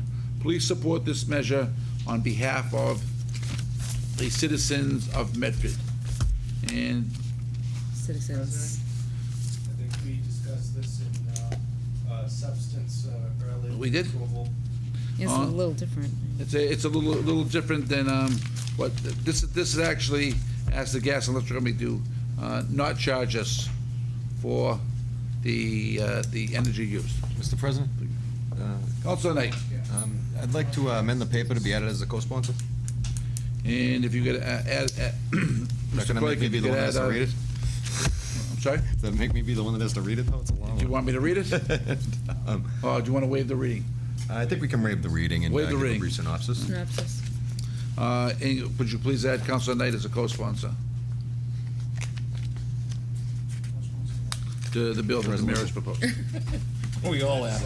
The resolution. We all Resolution can that be mayor proposed. co-sponsors. Why don't you add the whole city council? Yeah, add the whole city council. Add the whole city council. We're all co-sponsors. Medford City Council, strongly support. On the motion to, You get the whole Yes. council to do it. yeah. The whole council supports it. She's asking for the whole council support. So the whole council hopefully will support it. Councilor, Vice President Marks. I think this is worthy, although I'll be quite frank with you, I haven't read both bills, but my only question I had was regarding if we're gonna require them not to charge the homeowner, which I think is a novel concept.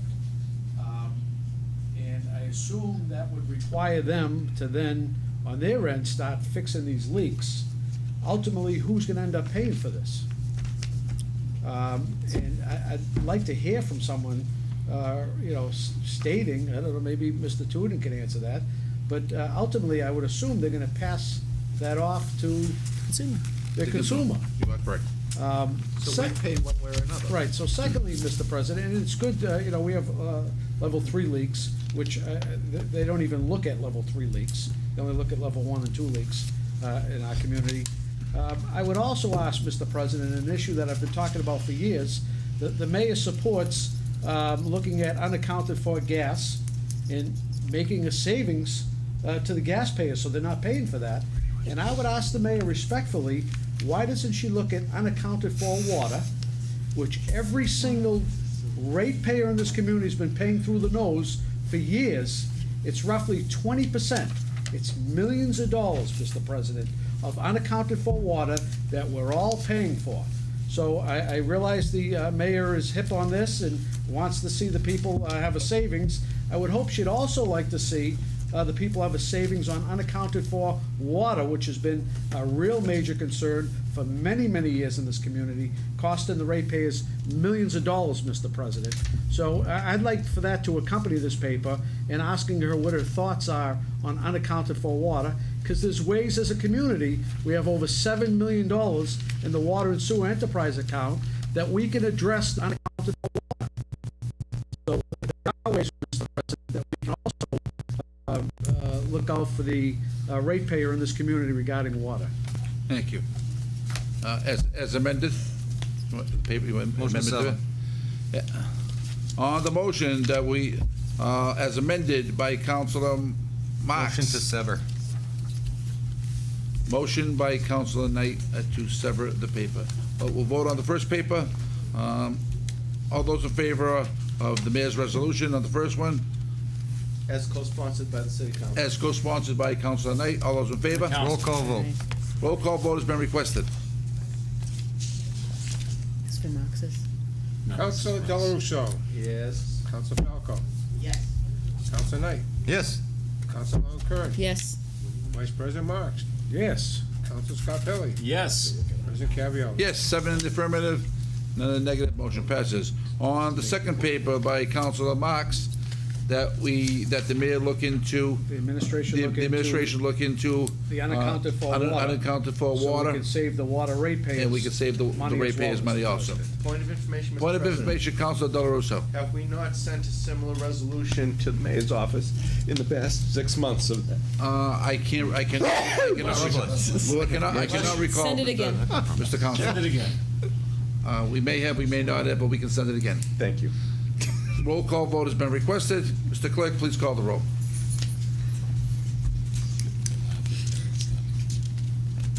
Get delirious after 10.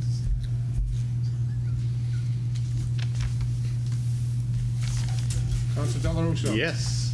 Councilor Falco. Yes. Councilor Knight. Yes. Councilor Kern. Yes. Vice President Marks. Yes. Councilor Scarpelli. Yes. President Caviola. Yes. 7 in the affirmative, none in the negative, motion passes. Unfinished business. Motion to take a paper off the tables, Mr. President.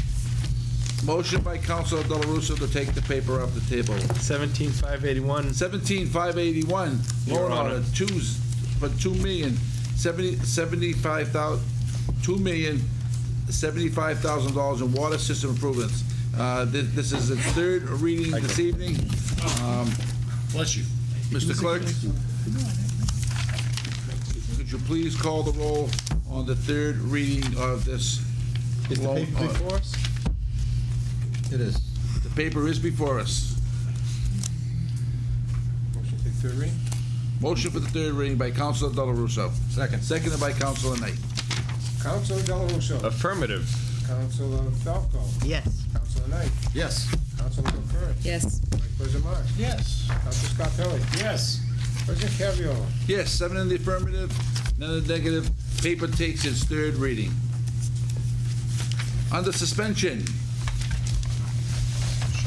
17612, offered by Councilor Knight, be it resolved that the Medford City Council extended Stevens and Zay condolences to the family of Annette Michella on her recent passing. Councilor Knight. Mr. President, thank you very much. It's with deep sadness that I put this resolution forward. Annette was waked last evening and was given her burial today.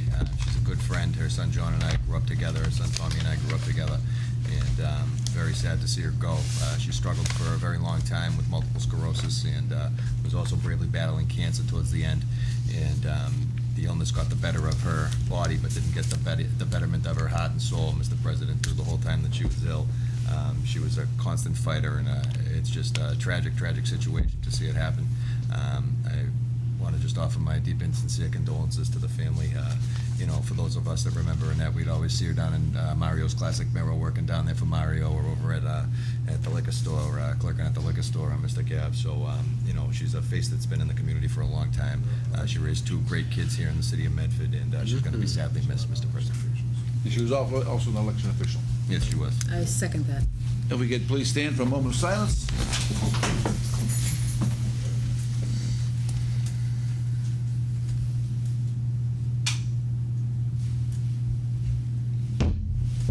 Mr. President, just if I could also, Vice President Marks. on Annette, Annette was a staple in the Wellington area with her and her sons. As was mentioned, she was always a friendly face at Ward 7, Precinct 2, and she was a terrific mother, a friend, and she will be sorely missed. Thank you. Mr. President, we're under suspension. Paper 17575 off the table, please. 17, hold on a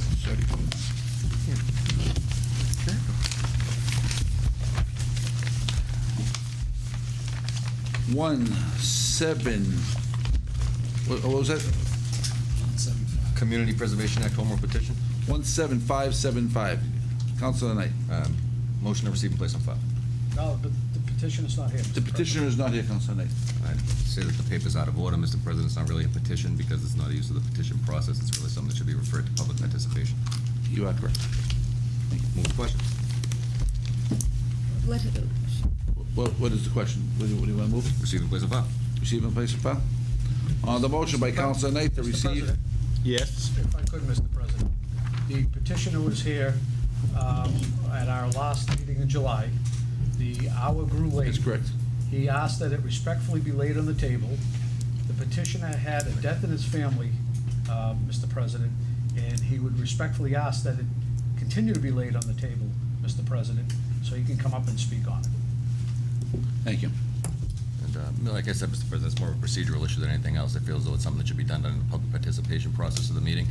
That's not something that can be, filed at the beginning of the next meeting and be put on, or the next meeting. It doesn't have to be something that sits on the table for, an entire period Again, of like I time. said, yeah, it did go to the last meeting at a very late hour, and they did ask that we So hold it over to the next meeting. I just have a little bit of a concern, Mr. President, about the way that the petition process is being used, and not necessarily maybe in the right way or in the right frame. I think the petition process is starting to become overly politicized, and a lot of these items that are being brought up through petitions should really be done during the Well, public participation process. Where it is already on Aptly the, demonstrated this evening. where it is already on the agenda, I feel that we should just keep it there. I withdraw my motion, Mr. President. Thank you. Apparently don't have the support.